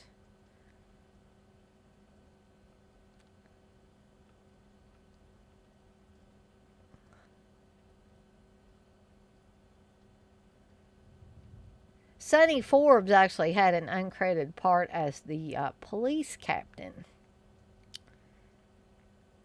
Okay, so I want to see if there's any trivia that I can bring up. There is some trivia. Now, I don't know if I heard this or not. Maybe Joe Bob brought this up, but Sissy Spacek was David Cronenberg's first choice to play Rose. Ivan Reitman suggested Marilyn Chambers because Ivan Reitman wanted sex appeal. And what I know about Ivan Reitman, bless his heart, I believe Ivan Reitman, didn't he pass away recently? So he's no longer with us. But every time anybody would talk about Ivan Reitman, it seemed like they were talking about him in connection with, sexy women, sex appeal. I'm not saying he was a sleazeball. I'm just saying he was kind of like Roger Corman in that respect, that he wanted what he wanted in films that maybe he was producing and stuff. So the song that plays on the radio in Hart's Workshop is Marilyn Chambers' own disco single, Benny Hanna, about 25 minutes into the film. A keloid is a type of scar tissue formed from collagen. Hence, Dr. Keloid's name is sort of a pun. This film, Rabid, is one of the highest-grossing Canadian films of all time. Producer Ivan Reitman felt that it would be easier to market the film in different territories if a well-known porn star portrayed the main character. David Cronenberg states he had not seen Marilyn Chambers' most well-known film, Behind the Green Door, 1972, prior to casting her. And he also said that Marilyn Chambers put in a lot of hard work on the film and that he was impressed with her. There's a poster for Carrie that is visible after Rose walks out of the porn theater, and I do remember seeing that. Sissy Spacek, who played Carrie in that film, was the first choice for Rose, but was turned down because of her Texas accent. So not only was Ivan Reitman pushing for somebody with more sex appeal, it seems that she was also not chosen because of her Texas accent. So in the baby's room where there's There is a Raggedy Ann and Raggedy Andy toy chest. Co-star Joe Silver, who plays Murray Cypher, contributed voice work to Raggedy Ann and Andy, a musical adventure from 1977, which was released the same month as Rabid. In Brazilian Portuguese, this film is entitled A Revicida na Furia de Sexo, enraged in the sexual fury, a possible reference to Marilyn Chambers. Frank's motorcycle, which he restores after Rose's crash, is a 750cc Norton Commando, for those of you that know your motorcycles. Rabid 2019, a remake of this film, was released on December 13, 2019 with negative reviews. And I don't believe I ever watched it. The porn theater Rose goes to is the Eve Theater. The second adult movie Marilyn Chambers did for the Mitchell brothers was The Resurrection of Eve. And there are also a few goofs. There wasn't as much trivia on Rabid, it seems, as there was for Shivers. And so there's a continuity goof, actually 3 continuity goofs. And the painting with vertical orange swatches in Rose's post-surgery room gets turned on an angle and is splattered with blood following the first attack. Later it is back to a square on the wall and the blood has disappeared. When Rose is put into the garbage truck, there are plastic bags for trash back there. But when the mechanism is started, there aren't any bags. In one scene, an infected civilian jumps onto Hart's car and is shot, followed by a biowarfare-suited soldier spraying disinfectant on his car before permitting him to continue driving. In the next scene, the windshield's completely clean with no signs of blood or disinfectant. There are some instances of crew or equipment visible. When Hart's car is attacked by a crazy and a cleanup crew shoots and disposes of it, the cameraman who is shooting through the windshield shots is clearly visible in the back seat of the car. And I do believe I remember seeing that on one viewing, not the most recent viewing, but one viewing of this. When Rose is wandering through the streets at night, she enters the cinema hall. As she opens the glass door, a couple of crew members in spotlights are reflected in it. When Rose enters the shopping mall, the camera, the lights, and the film crew are reflected in the glass doors. There is an error in geography. The Canadian soldiers in Montreal all have inverted U.S. Army shoulder patches. There are a couple of factual errors. Numerous signs are seen written in English, including government buildings and vehicles. In the Canadian province of Quebec, where the film is set, by law, all of these signs will be in French. At the 10-minute mark, the doctor takes a skin graft from Rose's leg. When we see him peel the graft off, it's clearly 5 or 6 millimeters wider than the wound it's taken from, almost like a piece of latex or cloth being peeled off the wound. When a man shoots an infected man at a car Hart is driving, he would shoot Hart too, the way he is aiming. There's some revealing mistakes. In the opening sequence, as the credits roll by, a motorcycle shot is using one location twice. This is when the bike is turning off the main road onto the side road. The same side road is seen twice. Note the placing of the stop sign, the broken white fence, and the left-hand bend. When the accident at the beginning of the movie happens, it's obvious that the bike went up like some sort of ramp to make the jump shown. The girl in the freezer is obviously alive and breathing when she is shown. But that is a great shot, that particular shot, which I think probably,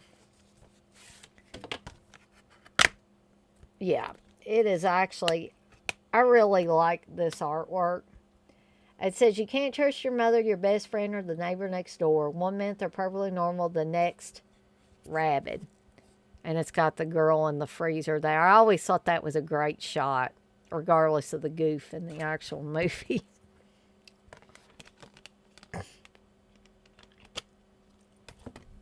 But let me see what you guys put while I was reading some of that stuff off the IMDb. Texas, you say, when I was 18, I went with my stepdad to see Marilyn Chambers at a strip club. She sang some songs and went to the tables and shook her boobs. Jay, you say, Texas, that's effing amazing. Well, that's a heck of a story to share, too, Texas. I mean, I would have never known that about you if you didn't tell me that. And I'm not being sarcastic at all, I promise.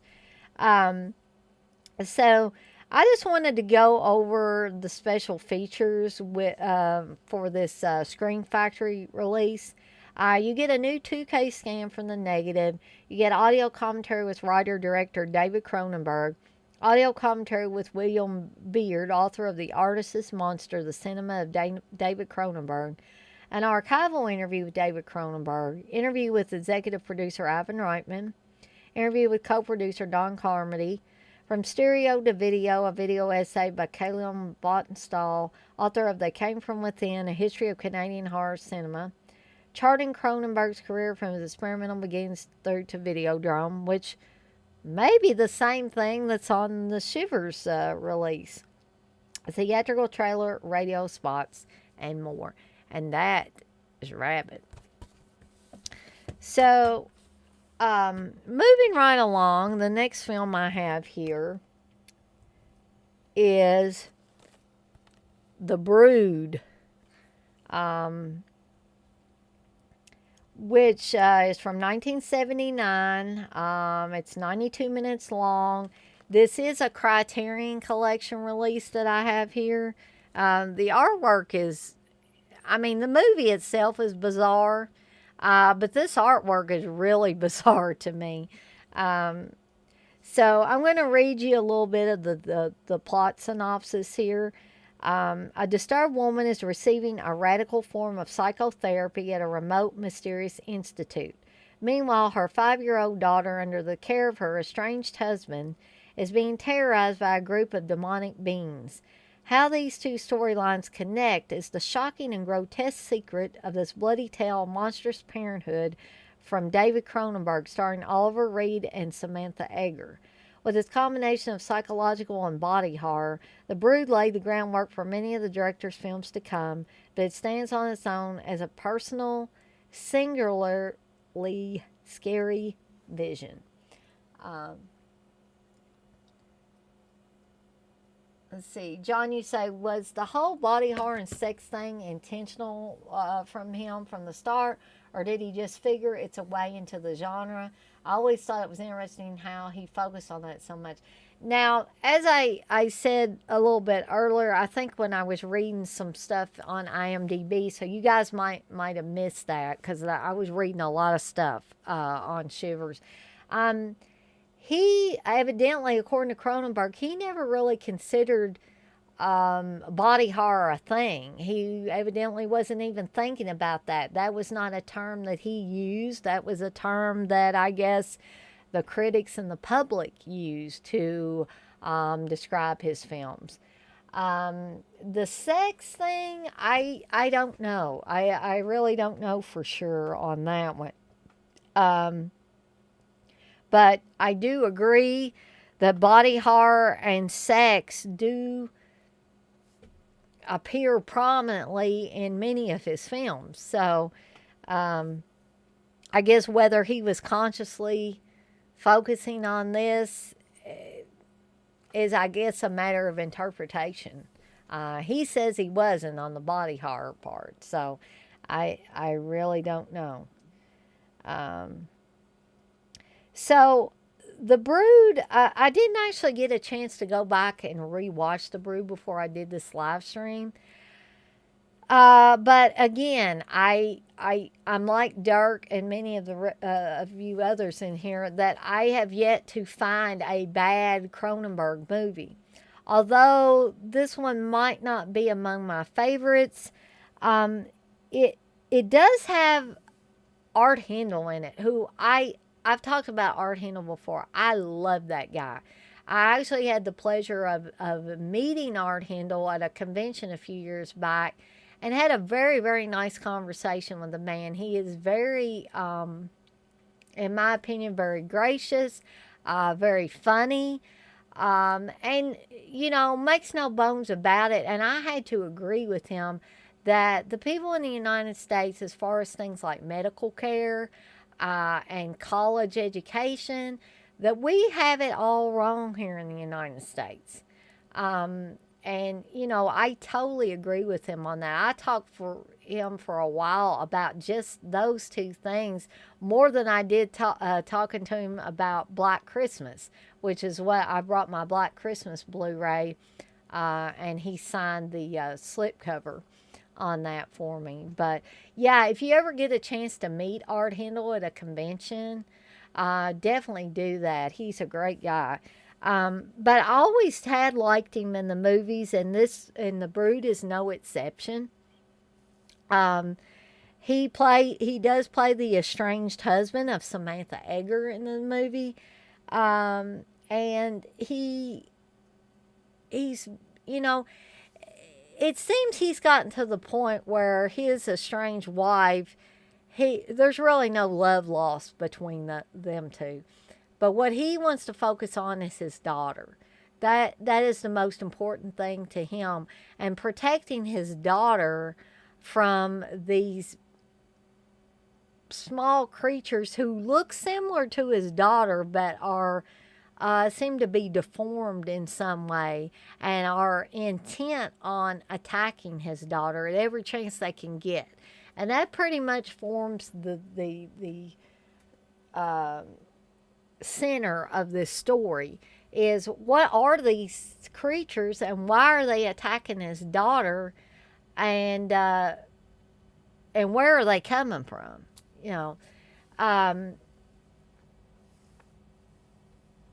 let's see.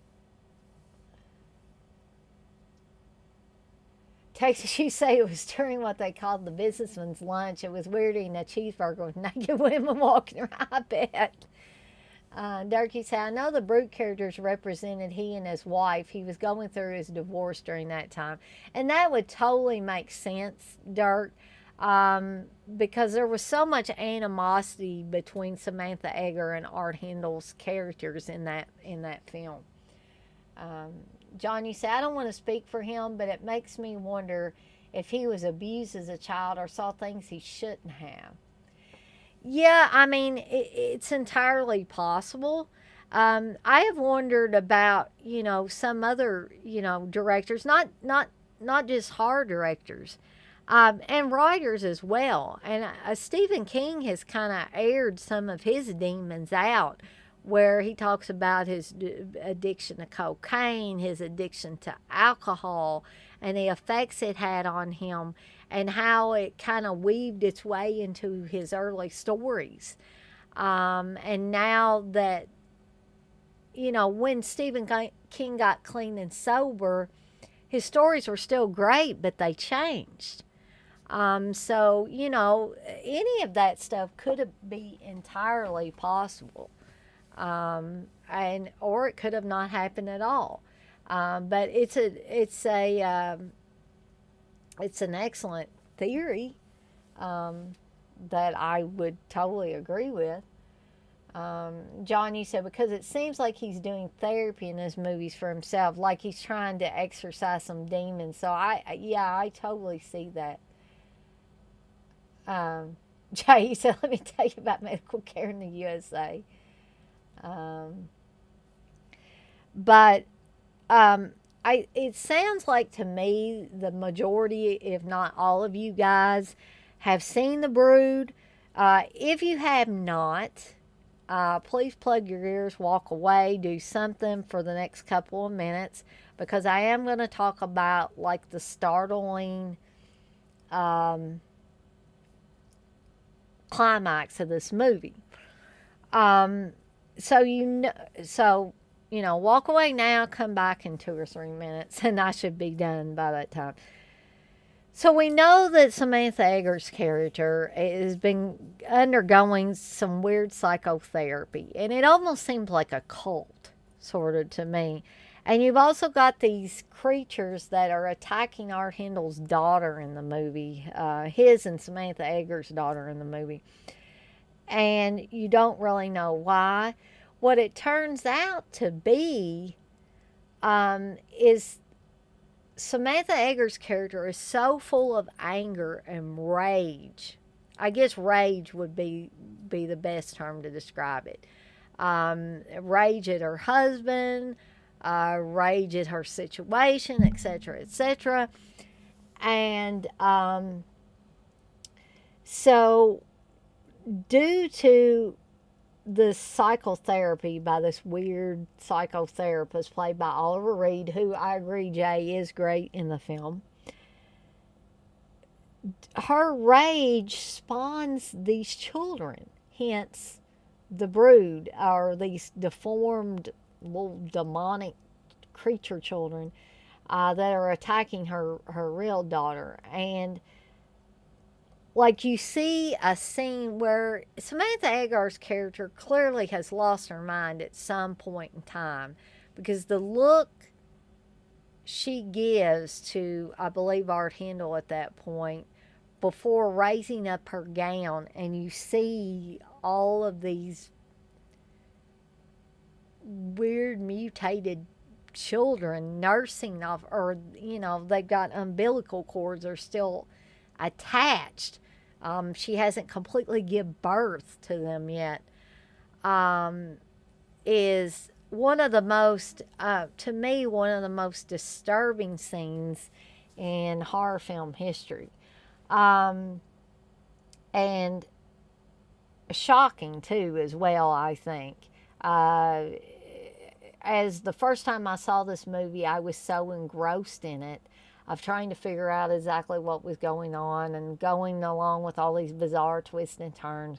So that when it finally got to that sequence, I was just like, holy shit. That's what it was all along. And so I really like The Brood. It's not my favorite of Cronenberg's, but like we've discussed, we all pretty much agree that there's not really a bad David Cronenberg movie. So this one was just probably further down on my list of favorites. If I was making a list of Cronenberg films, like a top 10 list or something, this one would be a little bit further down than some of these others. So, again, I'm going to bring this up on IMDb. And I do apologize if some of you guys have already been on IMDb and know all this trivia and stuff. Feel free to tune me out if you don't want to hear this.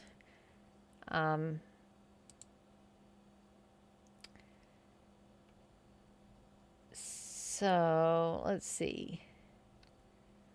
Let's talk about some of the actors and actresses. Oliver Reed plays Dr. Hal Raglan. Samantha Eggar plays Nola Carveth. Art Hindle plays Frank Carveth.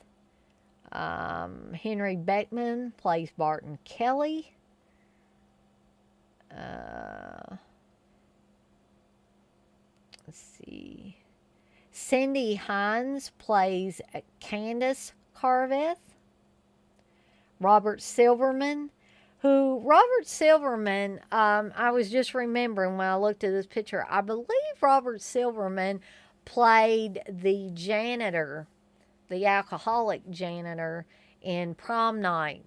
The one that near the end of Prom Night that says, there's a killer loose, and they just think he's just drunk off his ass. But I believe that is Robert Silverman. But he plays Jan Hartog in this movie. Let's see. Nicholas Campbell is in this movie, who also shows up in The Dead Zone as Frank Dodd, but he plays Chris in this movie.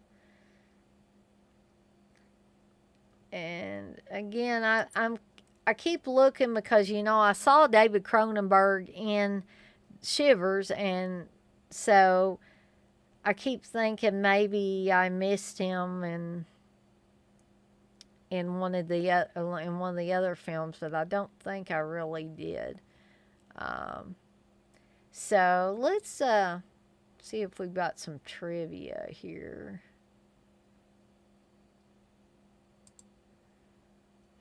do. So David Cronenberg wrote the film following the tumultuous divorce and child custody battle he waged against Margaret Henson. Cronenberg also said that Samantha Eggar's character, Nola Carveth, possessed some of the characteristics of his ex-wife. Talk about exercising demons, I think he did there. Oliver Reed was arrested by the Canadian police during the production of this film after he made a bet with someone that he could walk from one bar to the other without wearing clothes in freezing cold weather. That sounds like Oliver Reed. Samantha Eggar only worked for 4 days on this film. Joe Dante edited the American theatrical trailer for this movie. This is the film debut of Cindy Hines, who was only 8 years old at the time. Samantha Eggar and Oliver Reed grew up together in the same area of London, England. Psychoplasmics is similar to Gestalt therapy, although nothing will grow on you during Gestalt therapy or Gestalt therapy. This film is one of the last mediums through which to see the interior of the old Toronto Police Headquarters on 590 Jarvis Street in Toronto, as the headquarters was relocated to a new building in 1988, and the older building shown in the film was torn down to make room for condominiums in 2007. First of David Cronenberg's films to be scored by Howard Shore, who would score all of his subsequent films except The Dead Zone. The movie is dubbed Chromosome 3 in some countries, misleading some people who think it's part of a trilogy. That seems like a very weird title for it. This film is part of the Criterion Collection, spine number 777. Samantha Eggar's last big role before this was playing Anna in Anna and the King from 1972, the TV show adapted from the hit Broadway show The King and I, opposite Academy Award winner Yul Brynner. This is Michael Ironside's, who I'm going to talk about here next in the next film I'm going to talk about. But this is Michael Ironside's favorite film by David Cronenberg. Nicholas Campbell and Cindy Hines will both appear in David Cronenberg's The Dead Zone. And I believe I know where Cindy Hines shows up, and I will bring that up when we get to The Dead Zone. At this point, Oliver Reed was a cult horror legend dating back to Hammer Films, where he starred in a handful, including Curse of the Werewolf, and more recently starred in Burnt Offerings. Although Art Hindle gets third billing, he is the main character. Samantha Eggar came up with the idea to lick the blood off the newborn baby. Moreover, the fetuses attached to Eggar's body were actually stuffed condoms. Yeah, and I'd forgotten about her licking the blood off the newborn baby. That is also very creepy and bizarre and disturbing. Little girls who were from a grade school gymnastics club played various members of the brood for the climax in the cabin. During the interrogation scene of the father after the mother-in-law's murder, you can see a wanted poster of serial killer Ted Bundy in the background of the officer questioning him, which is strange or kind of odd since we talked about Ted Bundy in connection with another movie a little bit earlier. One of the rare Oliver Reed movies where he isn't the villain. Well, I would kind of disagree with that because in a lot of ways he does seem to be a villain in this movie to me. So let's talk about a few goofs here. Character error. The protagonist addresses his lawyer, otherwise unnamed, as Hal, which is the name of the psychiatrist played by Oliver Reed. Lawyer is unnamed in the credits. Continuity errors. When Candy is sent away from preschool by the creatures, she is wearing her red snowsuit. However, when Frank drops by their home, desperately searching for his daughter, the red snowsuit is hanging on the cloak hook at the front door. Then again, a few moments later, Candy is wearing it walking down the street with two of the creatures. During the climatic scenes at the shed, the bloodstains on the lapel of Frank's jacket disappear and reappear. Nearing the end, when Nola is breaking open her latest brood sac with her mouth. The first blood spatter onto her face does not match with what is shown in the next scenes. In a watching after his daughter, Candy, going into the school doorway scene, the other leaving woman, mother in red coat, there is shown turning and leaving from the shot. The next shot from the rear of Candy's father, Frank Art Hindle, at a distance looking on, shows the same person still dropping off her child and once again turning to leave. There's plot holes. Just after the first murder, the deformed and mutant child who committed it leaves very large bloody handprints on the star railing just near the dead body. These handprints are never mentioned again, in particular by the police, who insist later that they were never looking for anything that small.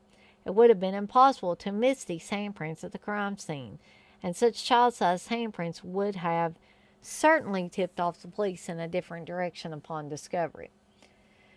Revealing mistakes. After Dr. Ragland checks the work shed, he pulls out a revolver and checks the cylinder before snapping it closed. There are no bullets in the cylinder. Okay. So,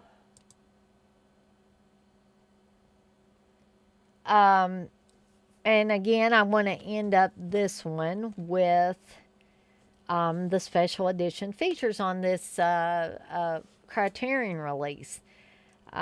This is director approved Blu-ray, and these are the special edition features. New restored 2K digital transfer, supervised director David Cronenberg, with uncompromised or uncompressed monaural soundtrack. New documentary about the making of the film and Cronenberg's early work, featuring actors Samantha Eggar, executive producer Peri David, cinematographer Mark Irwin, assistant director John Board, and special makeup effects artist Rick Baker, Videodrome, and Joe Blasco, Shivers and Rabid. Newly restored 4K digital transfer of Cronenberg's 1970 feature. Oh, see, I can watch this 1970 Crimes of the Future, supervised by the director, plus a 2011 interview with Cronenberg about his early career, which I am going to certainly go back and watch that, because I don't know that I've watched it as of yet. Interview from 2013 with actors Art Hindle and Cindy Hines. Appearance by actor Oliver Reed on the Merv Griffin Show from 1980. A radio spot, plus an essay by critic Carrie Rickey. And that is The Brood. Another one that, even though it's not the top of my list of Cronenberg movies, is certainly worth a watch. Or two or three.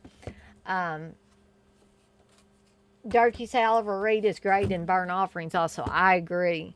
I need to go back and revisit Burn Offerings sometime soon. So, moving right along, and we've got three more after this one.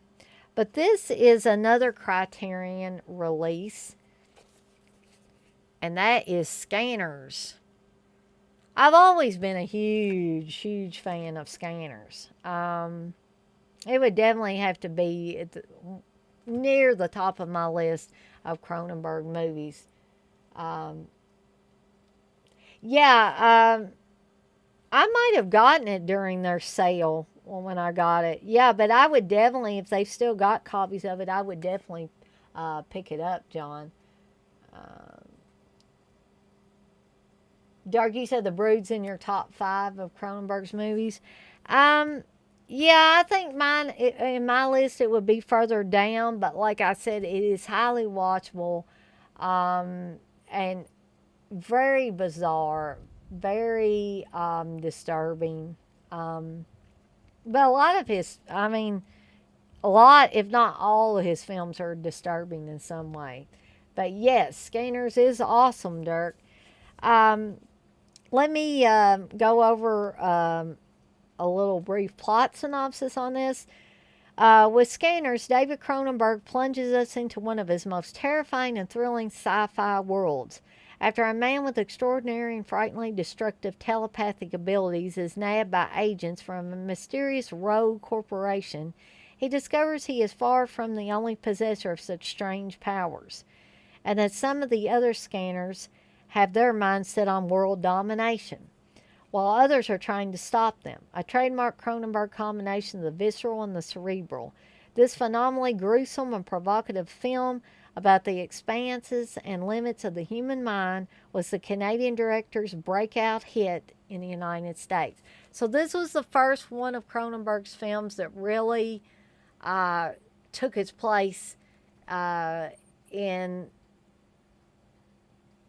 the minds of people in the United States when they thought of Cronenberg.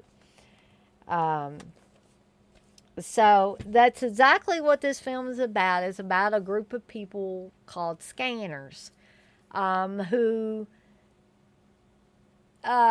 when they get upset, because one of the opening shots is a man who looks like a derelict. He looks like a bum or a street person or whatever you want to call them.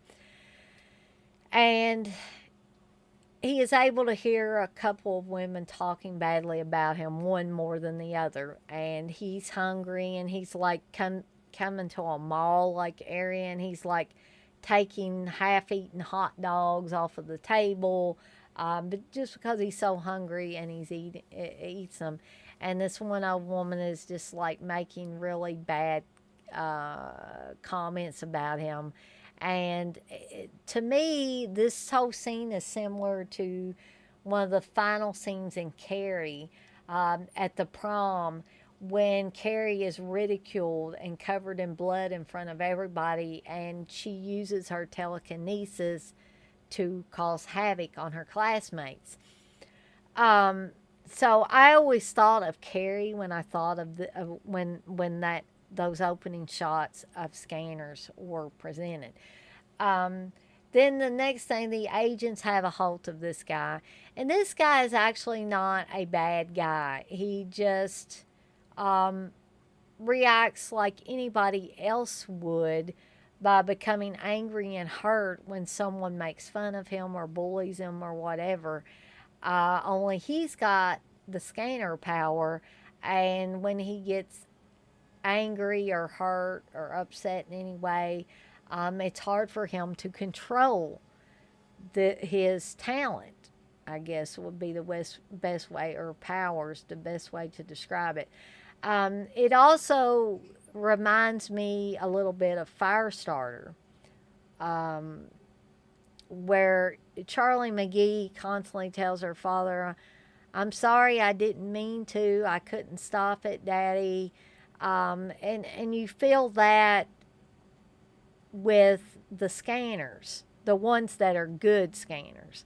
The ones that are bad scanners, like Michael Ironside's character, they don't give a shit if they explode people's heads, which actually happens in the film. And one of the most spectacular scenes in a horror movie I've ever seen is that head explosion when Michael Ironside causes a guy's head to explode on camera, which is so awesome.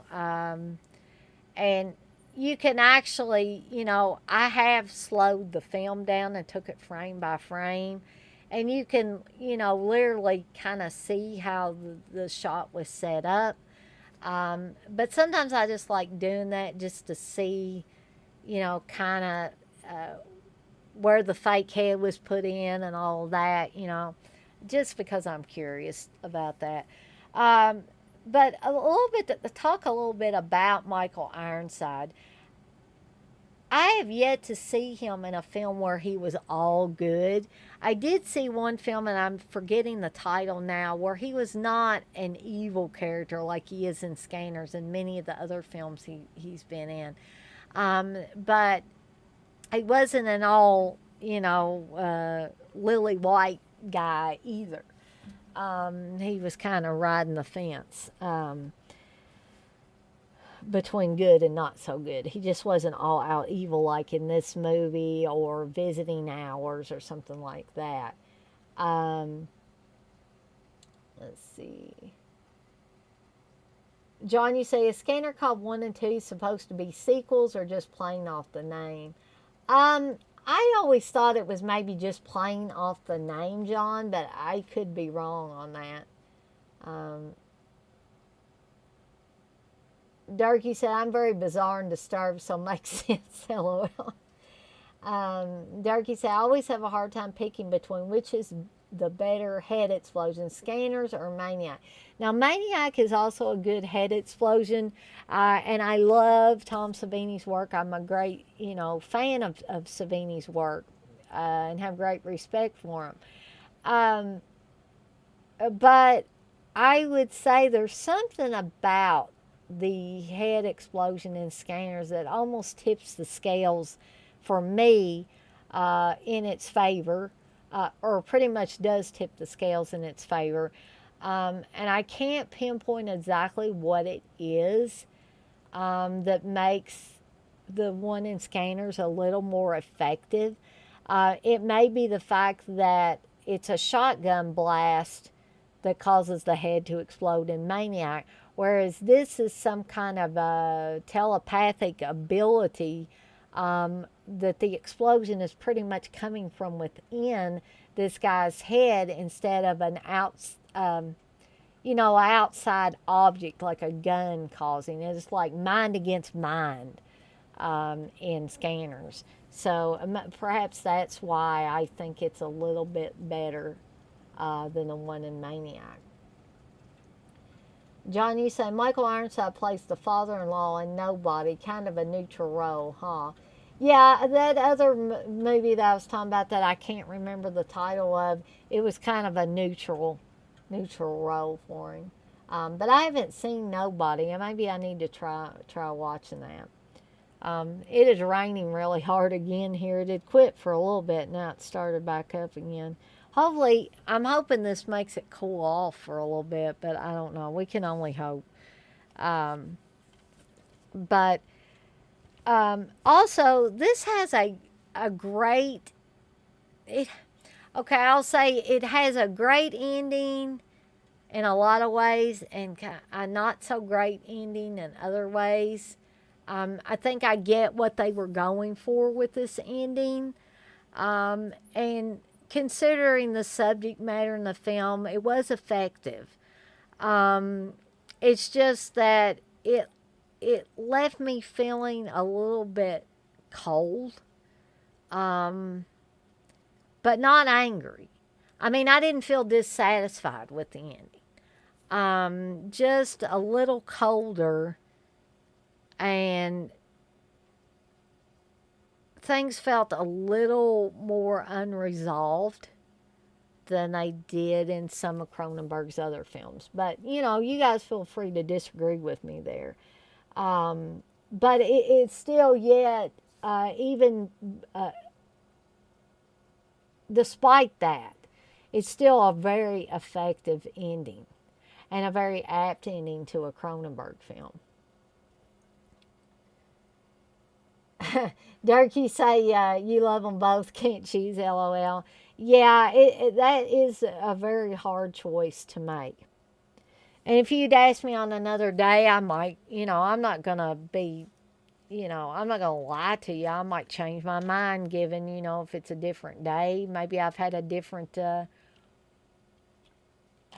experience with Maniac or Scanners. Like if you give me 6 months or to a year or something. But again, I'm gonna, cause a lot of these, I get the feeling that you guys have seen the movie, you know the plot. So, given a little plot synopsis, talking about some of the highlights and stuff like that, I think is probably all I need to do with these films. Because I feel like for those of you that are in this chat tonight, I don't feel like that I feel like I'm preaching to the choir. You know what I mean? You guys already love Cronenberg, so I'm not having to try to sell these movies to you. But I wanted to give David Cronenberg his due, his day or his night or whatever, and just talk about a few of his films. So I hope you guys don't feel like I'm skimming over some of these. It's just that I want to be able to cover all of them I've got in my group and make make you guys feel like you got something out of it, but not feel like I dragged this on so long that um, you're going to be dead tired come tomorrow morning. You know what I mean? Um, John, you say Scanner scared the hell out of me as a kid because I imagine someone staring me down and blowing my head up. Silly, but kids, no, I could totally understand that. And I don't think I ever saw this one as a young kid. If I had, it probably would have scared me like that. But I'll say the looks that Michael Ironside gives when he's using his ability on someone else is horrifying. You get the feeling almost that he is that character, that he is intent on killing somebody, and that he's getting sincere enjoyment out of destroying people, which is so, so frightening. Um,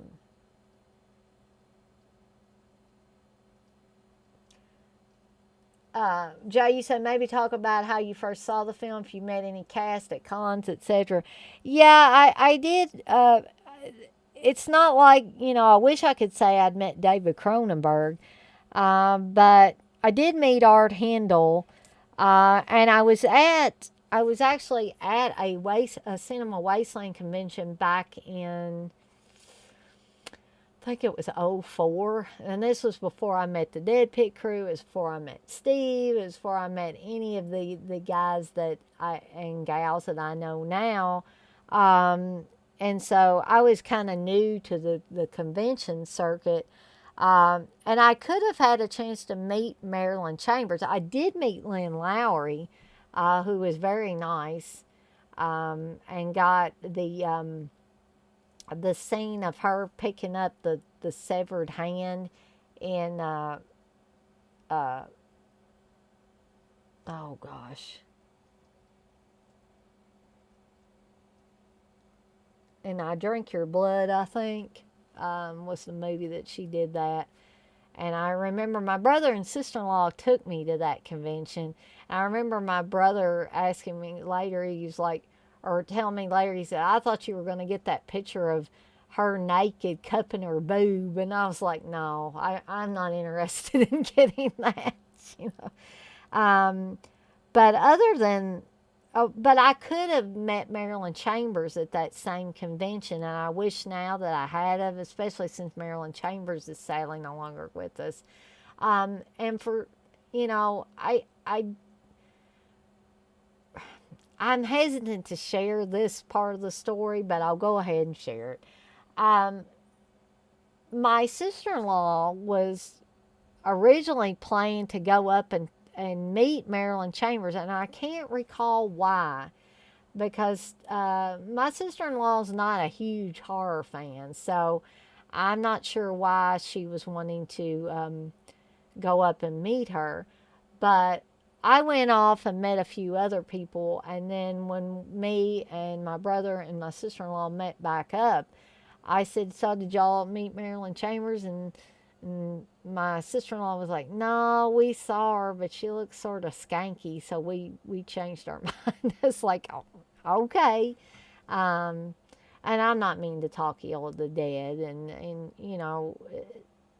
for every um, porn movie that Marilyn Chambers made, you could look at something like Rabbit and say, wow, she really did have acting ability beyond these adult films. I have respect for her that way. Um, but that's probably the only con stories I got to tell you about people from these films. Um, I think I can talk real quickly about how I first watched these films. I'm thinking Shivers and Rabbit and maybe The Brood were ones that I watched on that Halloween special back when IFC was actually still the independent film channel. Um, but things like I didn't watch Videodrome, which I'm going to talk about next after Scanners. until much, much later than I watched some of these other films. The Dead Zone was a movie that I watched because of Stephen King. But I didn't really realize for a while that David Cronenberg actually directed it. And then later I was like, wow, you know, and I'll talk about that more when I get to that one. And The Fly was another one that at first I didn't realize Cronenberg had directed it. But it definitely fits the mold of the types of films he makes. And again, I'm going to talk about that one a little bit later. That was in my video store boom days, is when I discovered The Fly. Um, Darky say, yeah, that cover art on the VHS made me grab it. Yeah, I think there were many, many movies that's the reason why I rented them, was because that damn cover art on some of them. It could be the shittiest film in the world and have great cover art, and I would end up renting it. But in the case of Cronenberg, we don't have to worry about crappy films coming from him. So, again, I'm going to bring up, I almost said Shivers again, Scanners on the old IMDb here, and maybe share some trivia with you guys. But, well, let's talk about the actors in here. Jennifer O'Neill plays Kim Obrist. Stephen Lack plays Cameron Vale, who's like the main guy in this. Patrick McGoohan plays Dr. Paul Ruth. Lawrence Dane, who I believe was the father in Happy Birthday to Me, Virginia's dad. I was thinking Lawrence Dane played him. Robert A. Silverman is also in this. Lawrence Dane plays Braden Keller. Robert Silverman plays Benjamin Pierce. Michael Ironside plays Daryl Revick. See if we see any other familiar names here. Sonny Forbes is in this one as well as Killer in the Attic.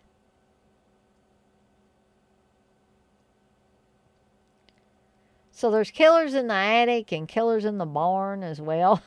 Victor Desi plays Dr. Gatineau.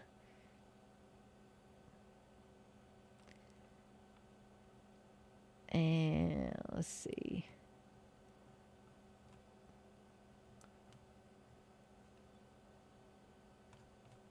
Let's see what we got here.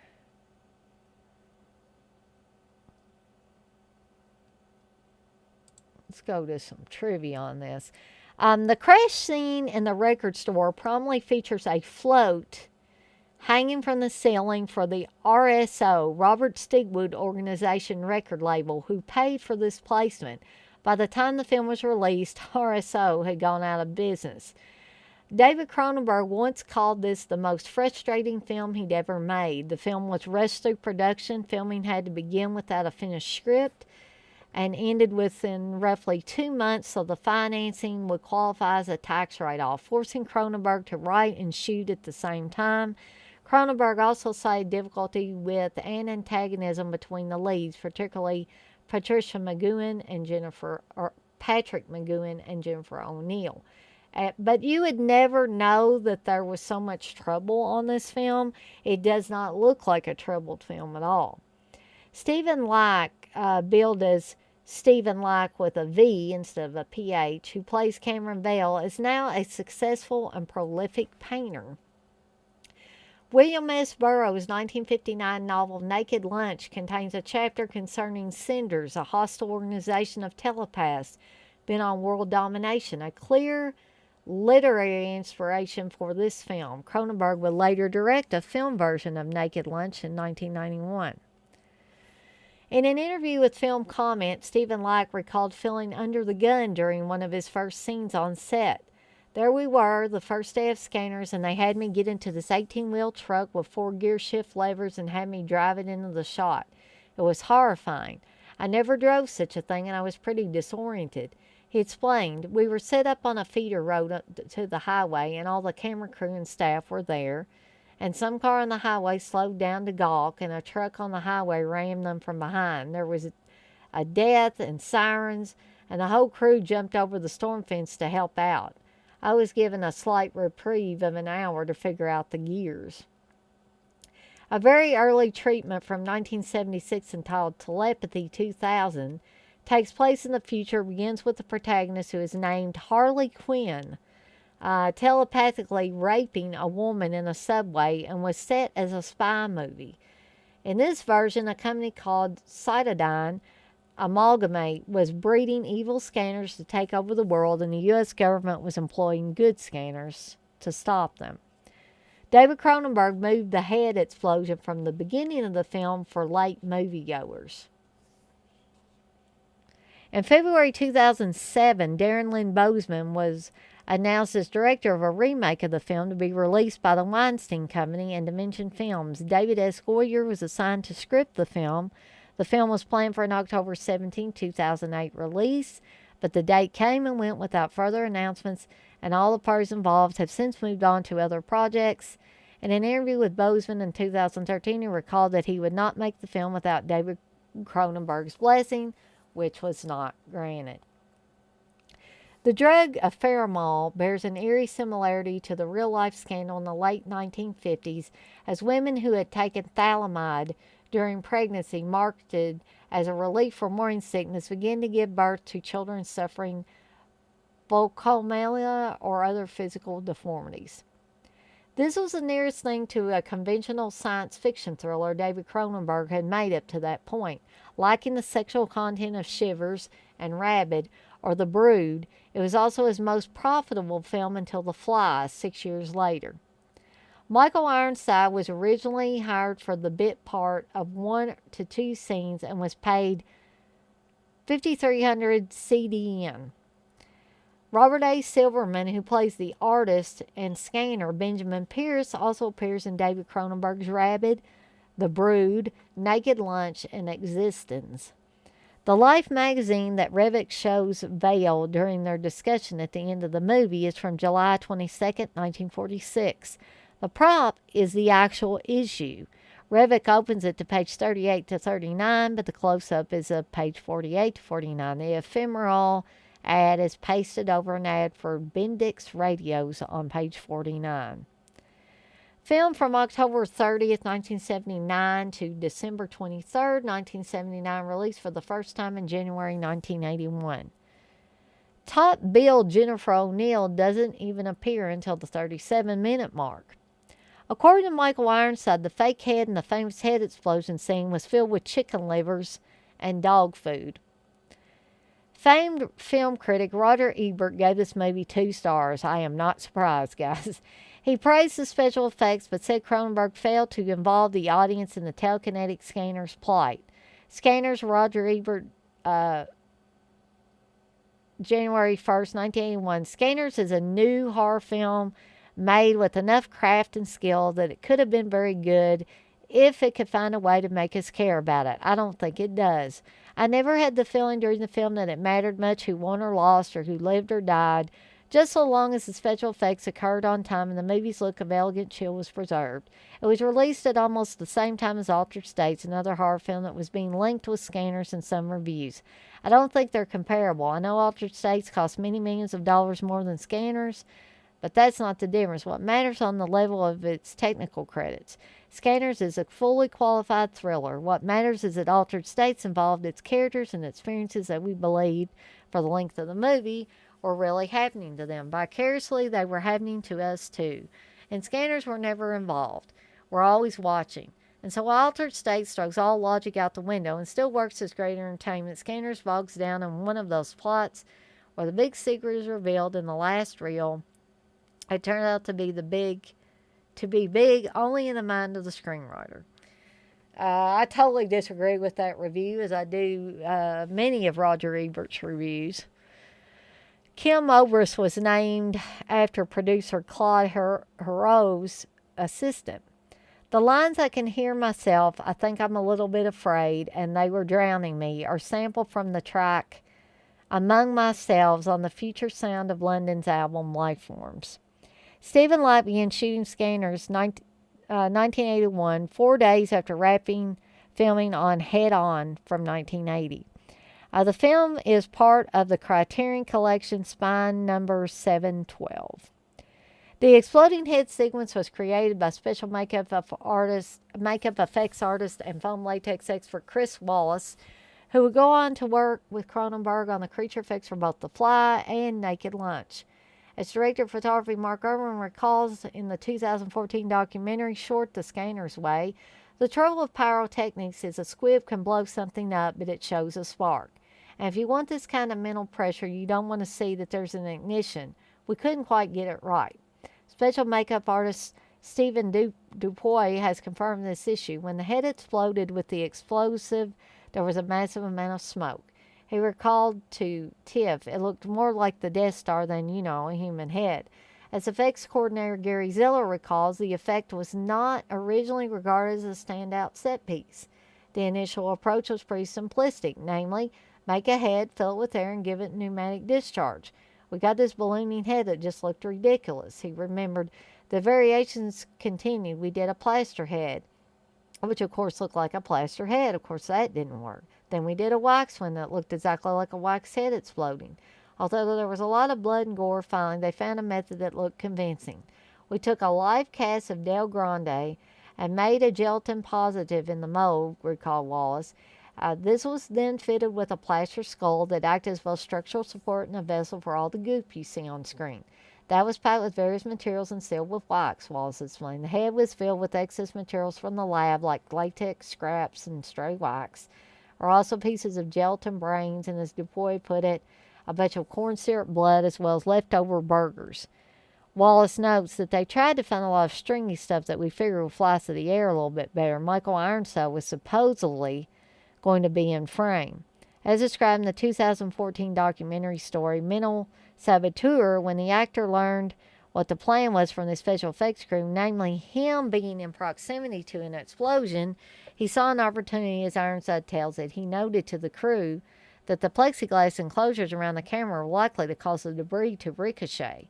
And I said, I'll tell you what I'll do it, but I want this amount of money, and I want this size of an insurance policy, which quickly made him make the decision to do it as a single. The lecturer's hands, which appear clenched and sturdy on the table, are cast of Chris Wallace's hands.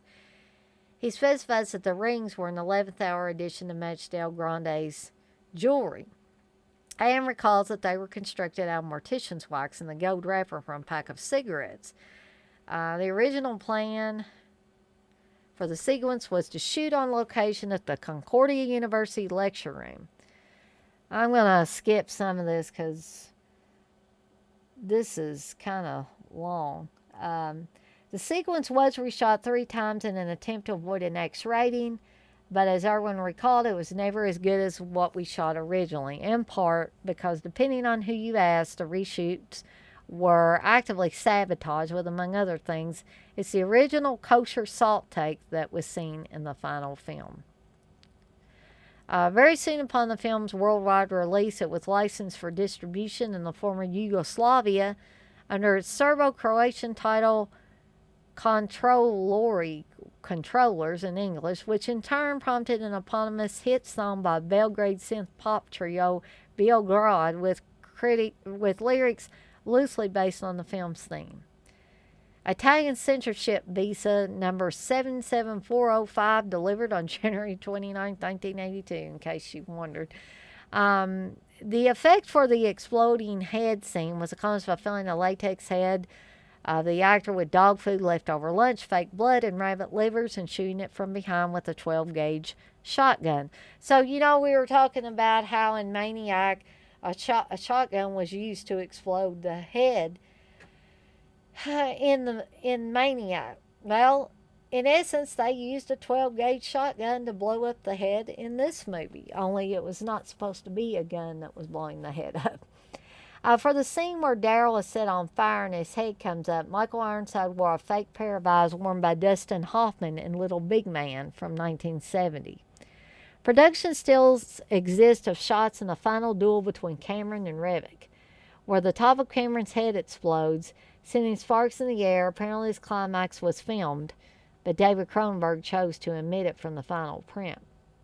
Stephen Lack kept the fake head of his that exploded.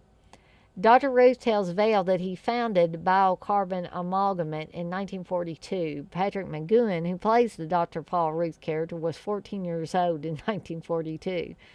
Daryl refers to Cameron and his kid brother in real life. Ironside is 4 years younger than Lack. So,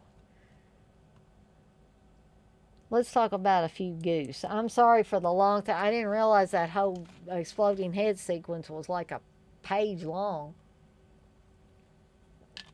There's audio and visual unsynchronized. When the security escort guard is ordering his driver to slow down, he says, "I'm going to kill you if you don't do it." His mouth, he mouths stop instead of do it. Dieter Tots cries out during Cameron's scanning of him, but his lips don't move. There's a character error. Kim asks Dr. Keller his name while he is interrogating her, and he refuses to answer. He is clearly wearing a name tag that says Keller on it. It appears to say G.B. Keller. There's 3 continuity errors. After the famous exploding head scene, there wasn't a drop of blood on Revick or the table. When a scanning victim in the food court is convulsing on the floor, her floral print skirt changes to a white one in a close-up shot of her legs. At 9 minutes and 30 seconds, a man lying on a bed does not have shoes on in this shot. In all other shots, he has white sneakers on. Crew or equipment visible. When Cameron Vale first visits Kim Obrist before going up the stairs to meet her, some lighting equipment and the boom microphone is reflected in the glass door as it closes behind him. Before the scene where Cameron is officially introduced to Kim at the apartment where all the good scanners meet up, there's a zoom in on Daryl, who is waiting outside. You can see Michael Ironside is standing on what is the end of the dolly tracks, which is used to smoothly truck the camera in for the zoom camera move on his face.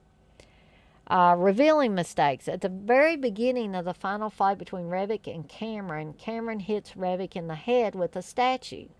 When the camera cuts to Revick's face before the statue makes its contact, there's already blood on Revick's face where the statue is about to hit. There are visible wires pulling an actor through a window during the computer lab explosion. Clearly visible stunt actors for both Cameron and Kim, as the characters are briefly shown running away from the exploding phone booth. When Cameron scans the mainframe computer from the gas station telephone booth, the handset and its cord are clearly wrapped in layers of black plastic gaffer's tape. This is present throughout the entire scene and was likely done in an attempt to camouflage the special effects used in the violent destruction of the handset at the end sequence. Okay. That was a lot of information. Yes, Wes, I was reading some, but that's not what I'm doing the whole time. Durkee said The Fly is his most known and probably biggest budget film. Yeah. Well, she said, "Oh hell, what's going on tonight, pals?" And you also say you're getting ready to hit the sack. Well, I'm going to go on about 3 other movies, but again, yes, I was reading a little bit, but we're also, discussing the films, talking a little bit about the plot, talking about great points in the film as well, or in the films. I literally was not just sitting here reading, Wes, I promise. Okay, so before I go to the next film, I just want to talk about a little bit about the special features on this Criterion release. This is a newly restored 2K digital film transfer, supervised by David Cronenberg, with an uncompressed monaural soundtrack. The Scanner's Way, a new documentary on the film's special effects, featuring interviews with Cronenberg's collaborators. Mental Saboteur, a new interview with actor Michael Ironside. The Ephemeral Diaries, A 2012 interview with actor and artist Stephen Lack. Excerpt from the 1981 interview with Cronenberg on the CBC's The Bob McLean Show. New restored 2K digital transfer of Stereo from 1969, Cronenberg's first feature film. Trailer and radio spots, plus a booklet featuring an essay by critic Kim Newman, who I really like watching interviews and stuff with Kim Newman.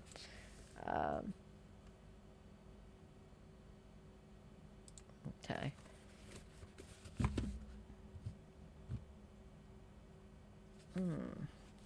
Okay, so we've got two more to cover after this one, and then I will be done. So I don't blame some of you if you cut out early before I'm finished with these, because this has been a little bit longer. When I started around 8 o'clock, and it's almost 11 now, and I'm not quite done.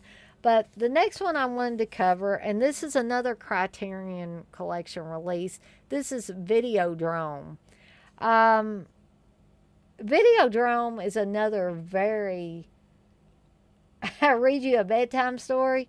Well, you want to hear about Videodrome? Because, I mean, honestly, Wes, I'm really not sitting here just completely reading everything, but I am reading some stuff off IMDb just to pad this out a little bit. But this is from 1983. It's only 89 minutes long, not too awfully long.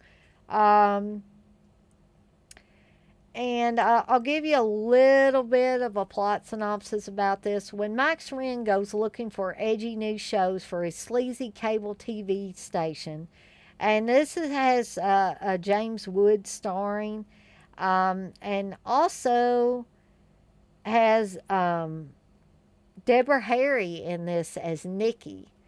And a very bizarre but great performance by Deborah Harry, by the way. So James Woods plays Max Wren, but he stumbles across the pirate broadcast of a hyper-violent torture show called Videodrome. His attempts to unearth the program's origins send him on a hallucinatory journey into a shadow world of right-wing conspiracies, sadomasochistic sex games, and bodily transformation. Starring James Woods and Deborah Harry, Videodrome is one of the most original and provocative works from writer-director David Cronenberg, and features groundbreaking makeup effects by Academy Award winner Rick Baker, and boy does it ever. This is the one and only movie where I actually see somebody's head consumed by a television, and also where a gun is basically enters into the body. And this is also a movie where you're not really sure if you're on drugs, if David Cronenberg was on drugs, if the people within the movie were on drugs, all the people acting in the movie were on drugs, because hallucinatory is the best way to describe this film. And it's a film that you really, really got to pay attention to, because it's one of these where if you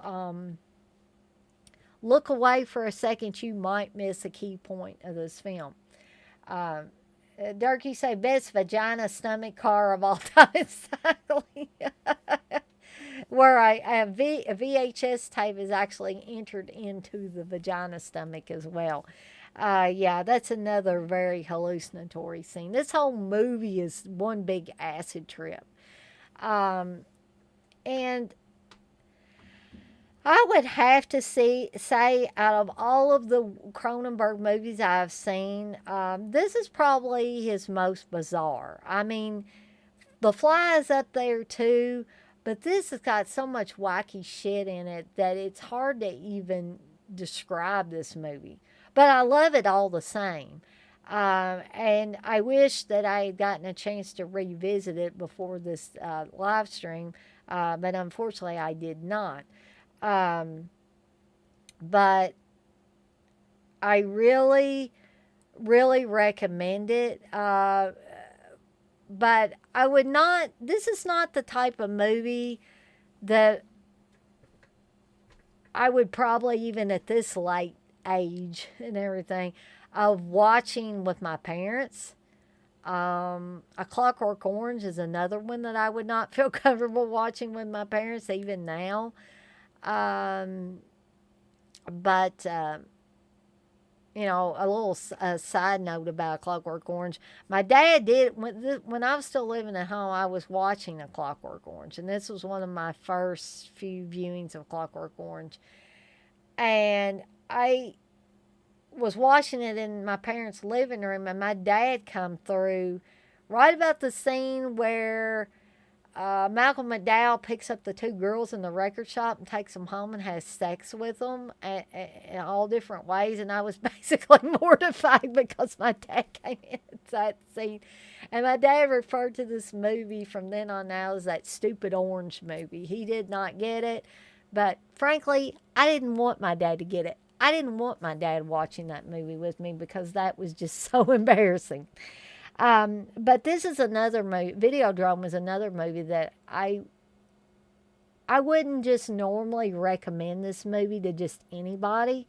Um, I'd recommend it to, again, not fair weather horror fans, but horror fans of the weird, the bizarre, of which most of us seem to be that that come into my live streams. Um, and you seem pretty, open minded. I don't think this is a movie you want to show your very religious grandmother or very religious aunt or anything like that. Um, but for us horror movie geeks, this is the holy grail, or one, part of the holy grail of horror films. Um, okay, John, thanks for hanging out with us as long as you did.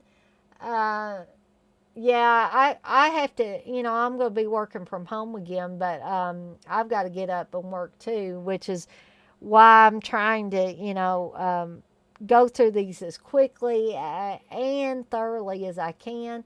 But again, thank you for stopping by and hanging out with us for a bit. Um, Wes, you say Videodrome is Steve's favorite movie to watch after a plate full of yummy gummies. I don't know if I'd let him watch this movie after he had some yummy gummies. Even if he just had one, I don't think I'd. And definitely not after two. Because that man loses his freaking shit when he's had two of them. So I could only, I don't even want to imagine what would happen after a plate of them. That'd probably kill him.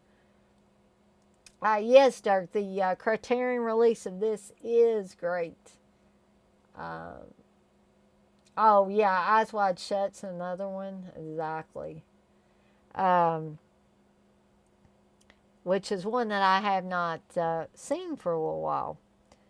But I would definitely like, I prefer, Videodrome to Eyes Wide Shut. Goodness. Oh. Okay, so with that being said, I guess I'm gonna, and Wes, feel free to tune out if you want. I'm gonna go over a few things about Videodrome that are from good old IMDb. I did mention that this was from 1983. And as I said, James Woods is on this, playing Max Wren. Debbie Harry plays Nikki Brand.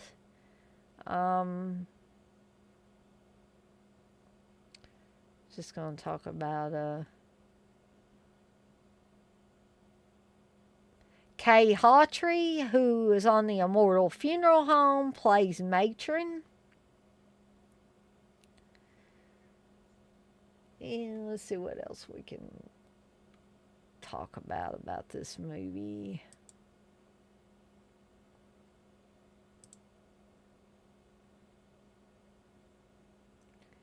Let's talk about a little trivia here. David Sabuchi, who appears here briefly as a Japanese porn dealer, later became a minister in the Ontario provincial government. His appearance in this controversial film as a pornographer was exploited by the opposition. 3 different endings for Videodrome were filmed. The ending used in the film was James Woods' idea. Among the scenes that were scripted but deleted was one where Max Ren's TV rises up out of his bathtub while showing an image. The crew had researched how to do this. There had been talk of having the actor in the tub and had come up with several solutions. One involved filling the tub with a clear fluid that was non-conductive, but that would have cost $25 a quart. The crew eventually decided to take a real TV and simply cover its insides with layers of waterproofing insulation. It worked. They dunked the TV into a swimming pool and found, to their astonishment, the TV's float due to the ultra-high vacuum inside the picture tube. The scene was axed just before it was to be filmed. David Cronenberg had to double James Woods for the scene in which Max Renn has a helmet put on his head because both were afraid to a point that he might be electrocuted by it.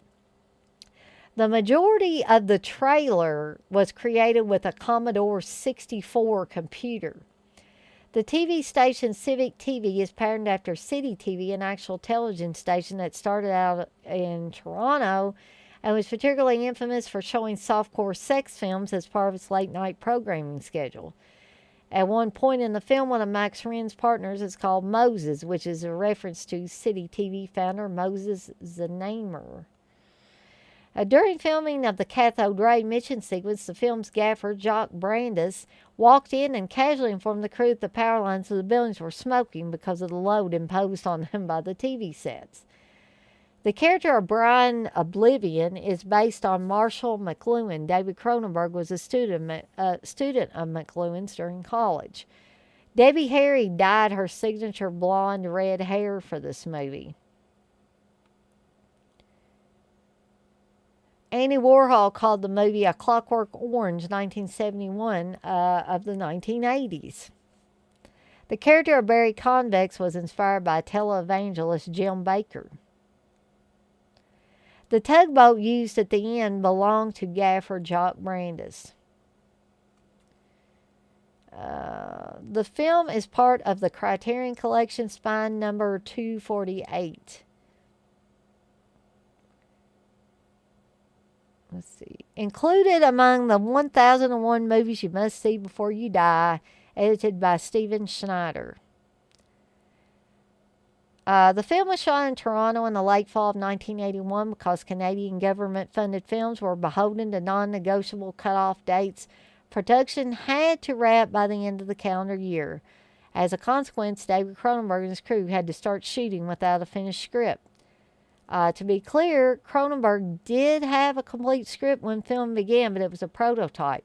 In fact, this prototype was a wilder, more audacious, and by all accounts, more shocking script. The first scene is Max's secretary telling him his schedule for the day, Wednesday the 23rd. On videotape, in a blink, you'll miss it. Type when Max first meets Barry Convex in person for the first time at the optician store. You can see the number 23 in the background behind Convex in one of the shots.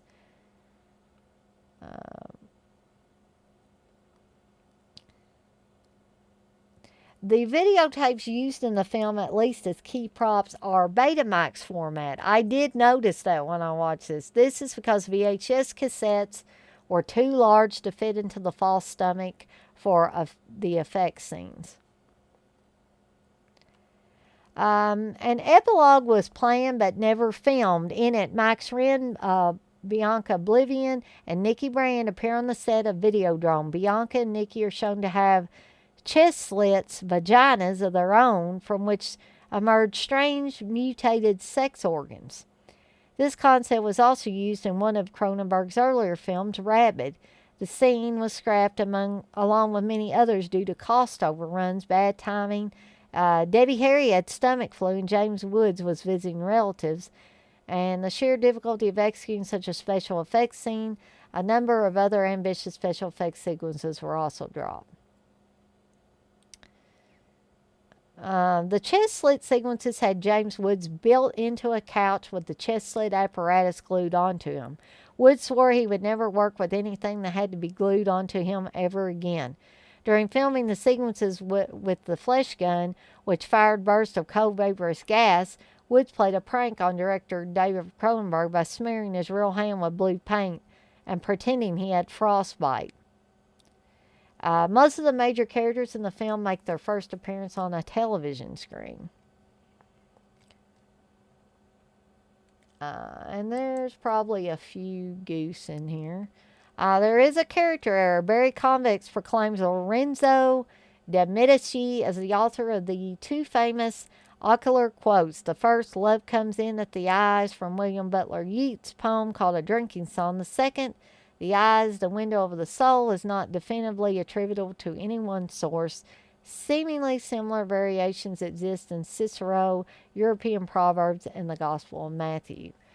Continuity error. When James Woods and Debbie Harry are making love for the first time, there is a towel bed sheet that appears and disappears. When looking from James' side, you can see our light blue material covering her. When looking from Debbie's side, she has nothing on top.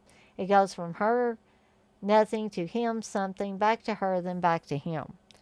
When Max returns to Spectacular Optical near the end of the film, a sign for prescriptions reads prescriptions instead of prescriptions.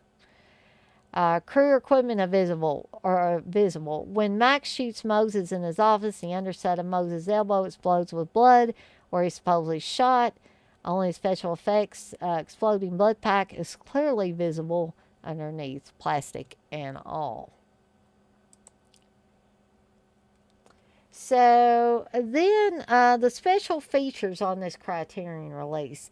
This restored high-definition digital transfer of the unrated version, approved by director David Cronenberg and cinematographer Mark Irwin, with uncompressed monaural soundtrack, 2 audio commentaries, one featuring Cronenberg and Irwin, the other actors James Woods and Deborah Harry, Camera 2000, a short film by Cronenberg, Forging the New Flesh, a half-hour documentary of filmmaker Michael Lennick about videodromes, video and prosthetic makeup effects, Effects Men, an audio interview with makeup effects creator Rick Baker and video effects supervisor Lennick, bootleg video, the complete footage of Samurai Dreams, and 7 minutes of other transmissions from Videodrome presented in their original unedited form with filmmaker commentary, which is really interesting.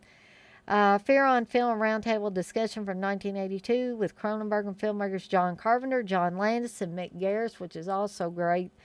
Original theatrical trailers and promotional featurettes.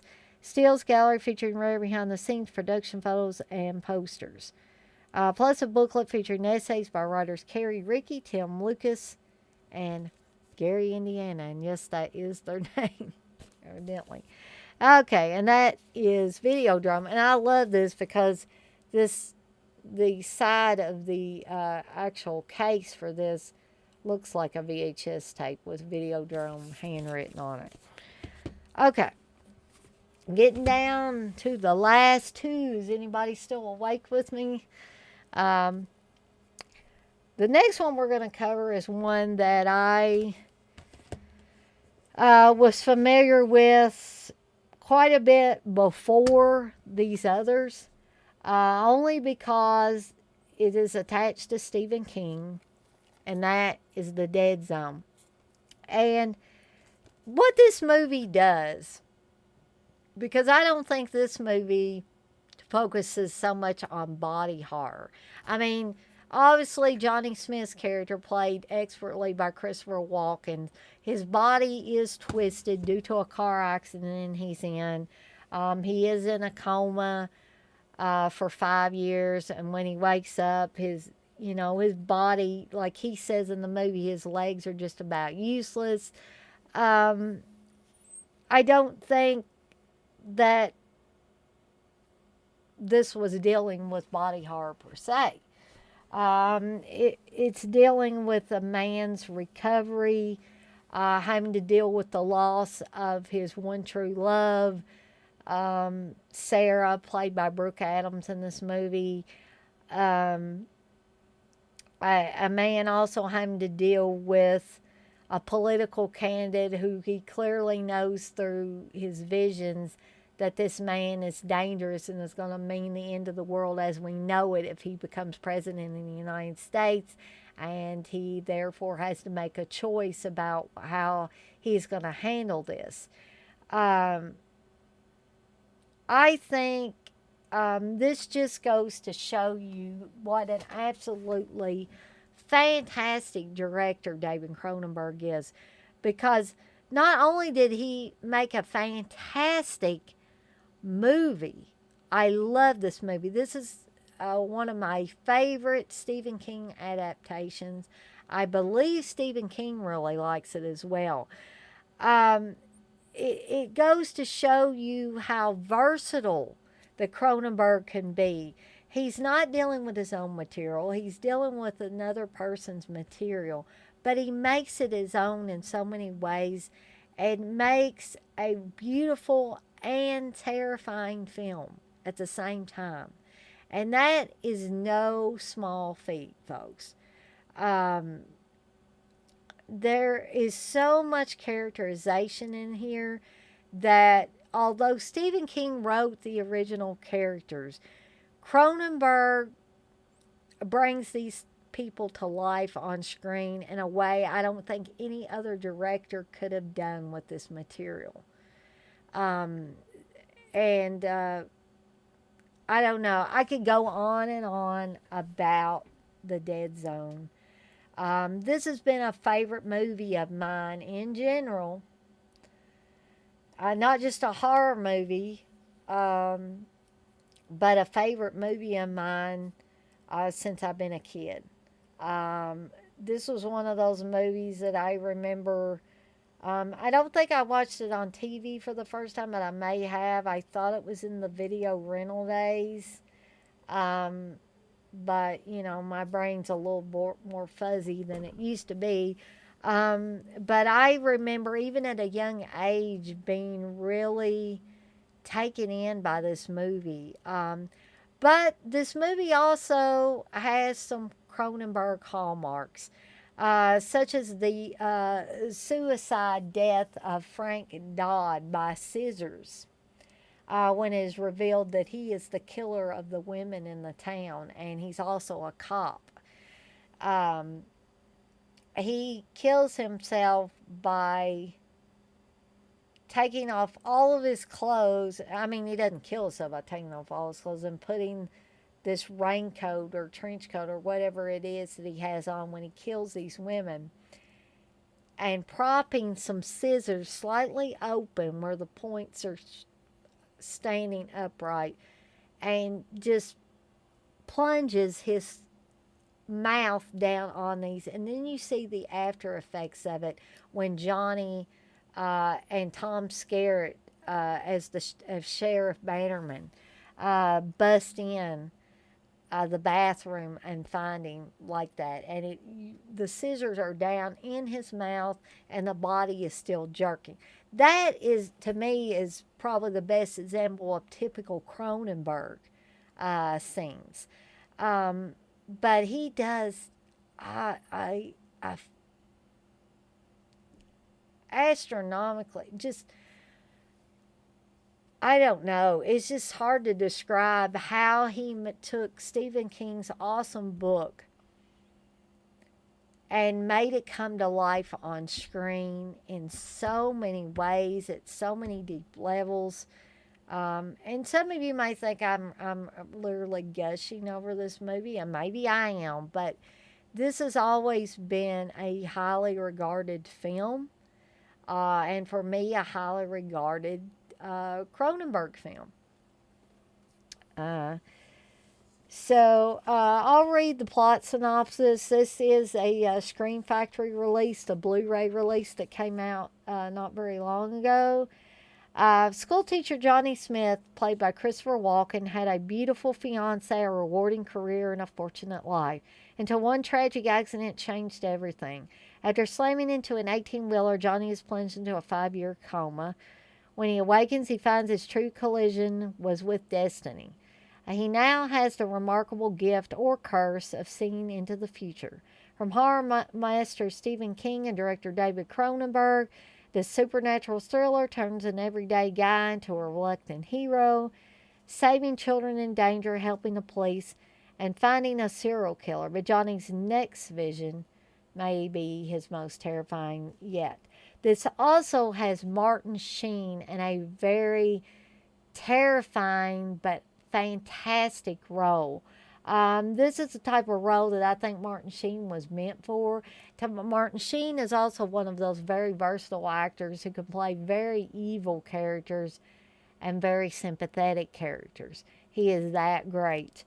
Herbert Lom is also on here. Tom Skerritt, as I said before. Brooke Adams. Nicholas Campbell. Colleen Dewhurst.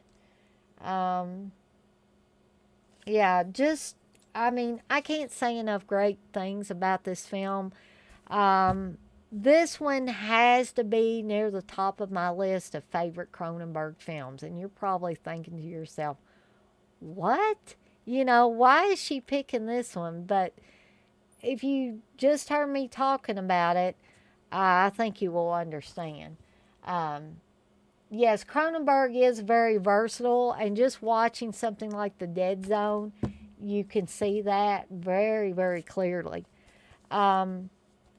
I don't think I'm going to pad this one out because I think I've kind of gushed enough about this one. So I'm not going to go on too much longer with it.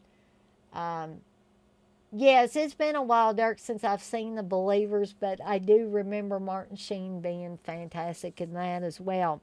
Have y'all ever seen a movie called Sweet Hostage with Martin Sheen and Linda Blair? I mean, it's not a horror film, but I always thought that that was a really great, well-acted film, and Sheen was fantastic in it. This was also, believe it or not, this was produced by Deborah Hill, who had a pretty lucrative beginning of her career with John Carpenter. But I will talk about a few of the special features on this. This is a new 2020 scan from the original negative, a new interview with actress Brooke Adams, new audio commentary from director of photography Mark Irwin, memories of the Dead Zone, the look of the Dead Zone, visions of the Dead Zone, the politics of the Dead Zone, and a theatrical trailer. One thing that I wish that I could, see is like either commentary with Christopher Walken or an in-depth interview with Christopher Walken on this. I haven't really, maybe you guys have, but I haven't really seen any in-depth interviews with Christopher Walken about this movie, and I would love to do so.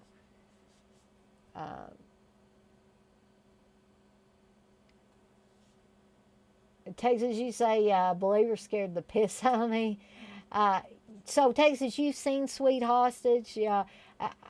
Probably not too many people have, but it is a great film. Darky said, I don't think I've seen that one. Might have to give it a watch. Yeah, it used to play on things like TBS and stuff all the time. But I don't know if you can find a DVD of it. You might be able to watch it on, I think at one time it was on YouTube. It possibly could be on Tubi. Almost everything else is. So the final film I want to talk about in this group of 7 films I was going to talk about is The Fly. Now, you know how I usually am about remakes? This is one of the few rare cases where they waited long enough to make a remake, as they did with Invasion of the Body Snatchers, in my opinion. Funnily enough, Jeff Goldblum is in the remake of Invasion of the Body Snatchers. He also stars in this remake of The Fly. Now, I don't know how many of you have seen the original The Fly, the black and white The Fly, which is kind of comedic in some scenes. There's not too much comedy going on in this remake of The Fly that Cronenberg did. Jeff Goldblum becomes, he starts out as kind of, this is typically Jeff Goldblum's MO in movies. He seems to be like the nervous, jittery type, in a lot of movies, or the nerdy type. He's a scientist in this one. He's trying to figure out how to do teleportation, which he hopes will help people that are scared to ride on airplanes to get from place to place, who get car sick to be kind of instantaneously go from place to place. But what he doesn't count on is why he's doing this. His computer gets confused when he gets into the pod without completing all the proper safety precautions, I guess. And there's a housefly in the teleportation chamber with him when he is transported to another pod across the room in his lab. This confuses the computer, so when his body is disintegrated and then reintegrated into the next pod, the housefly gets disintegrated and reintegrated, but the genetics of Brundle, the scientist played by Jeff Goldblum, and the housefly are combined. Hence, Brundle becomes a mutated fly creature by the end of this. But there are a lot of disturbing, bizarre scenes that go between the first setup and the discussions between Jeff Goldblum and Gina Davis, who begin a relationship in the film. And Gina Davis plays a journalist who starts out, kind of being interested in what Jeff Goldblum is doing. But then she becomes sexually involved with him and really falls in love with him. And then this horrific thing happens where Brundle starts to change. And at first he thinks he might have cancer because his teeth start falling out, his fingernails start falling off, changes start happening to his skin. He can no longer eat solid food, and he has to vomit on his food to make it liquid and then slurps it up in one of the most disturbing and sickening scenes ever put on film, in my opinion. But everything works to make this a horrifying, bizarre, very, very disturbing sci-fi horror film. So it has a real short plot synopsis, which I'm probably not going to expand on any further because I just told you about some things. In this chilling remake of the horror classic, Jeff Goldblum stars as an overly ambitious scientist who accidentally merges with a housefly while conducting a bizarre teleporting experiment. Now his journalist girlfriend suddenly finds herself caring for a hideous creature whose insect half gradually begins to take over.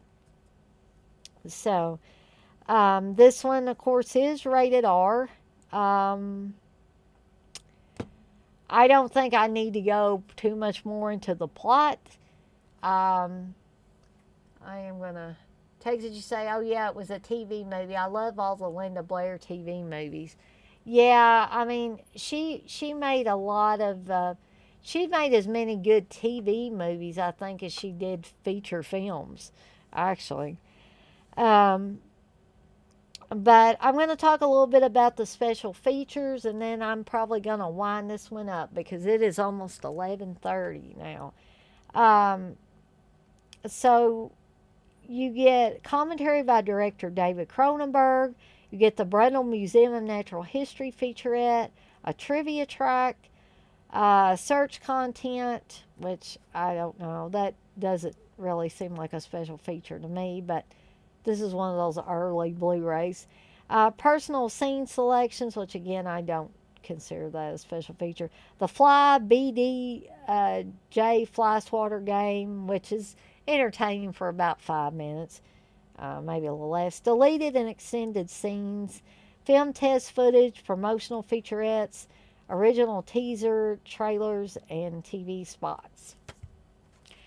And I have now reached the end of what will probably be part one of Cronenberg Madness. I hope you guys have enjoyed this. Thanks, guys, for sticking it out with me.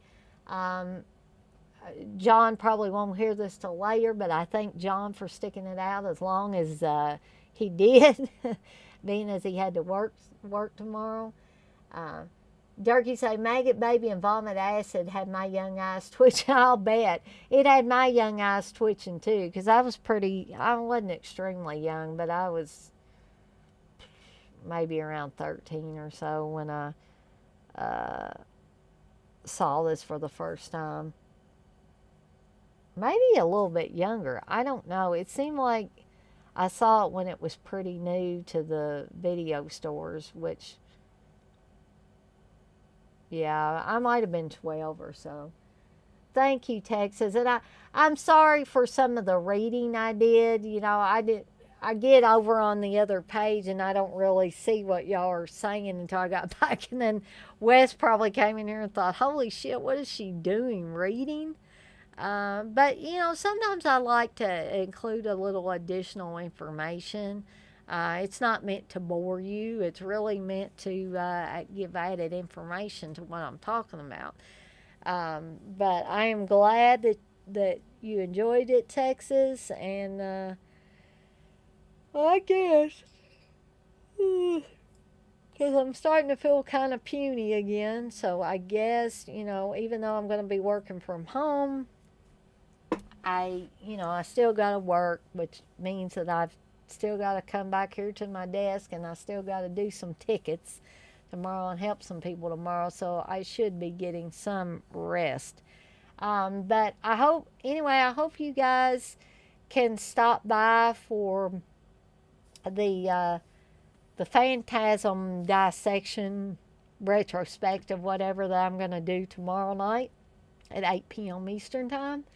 And so, on that note, I'm going to skedaddle on out of here, and I'm going to see you guys on the flip side.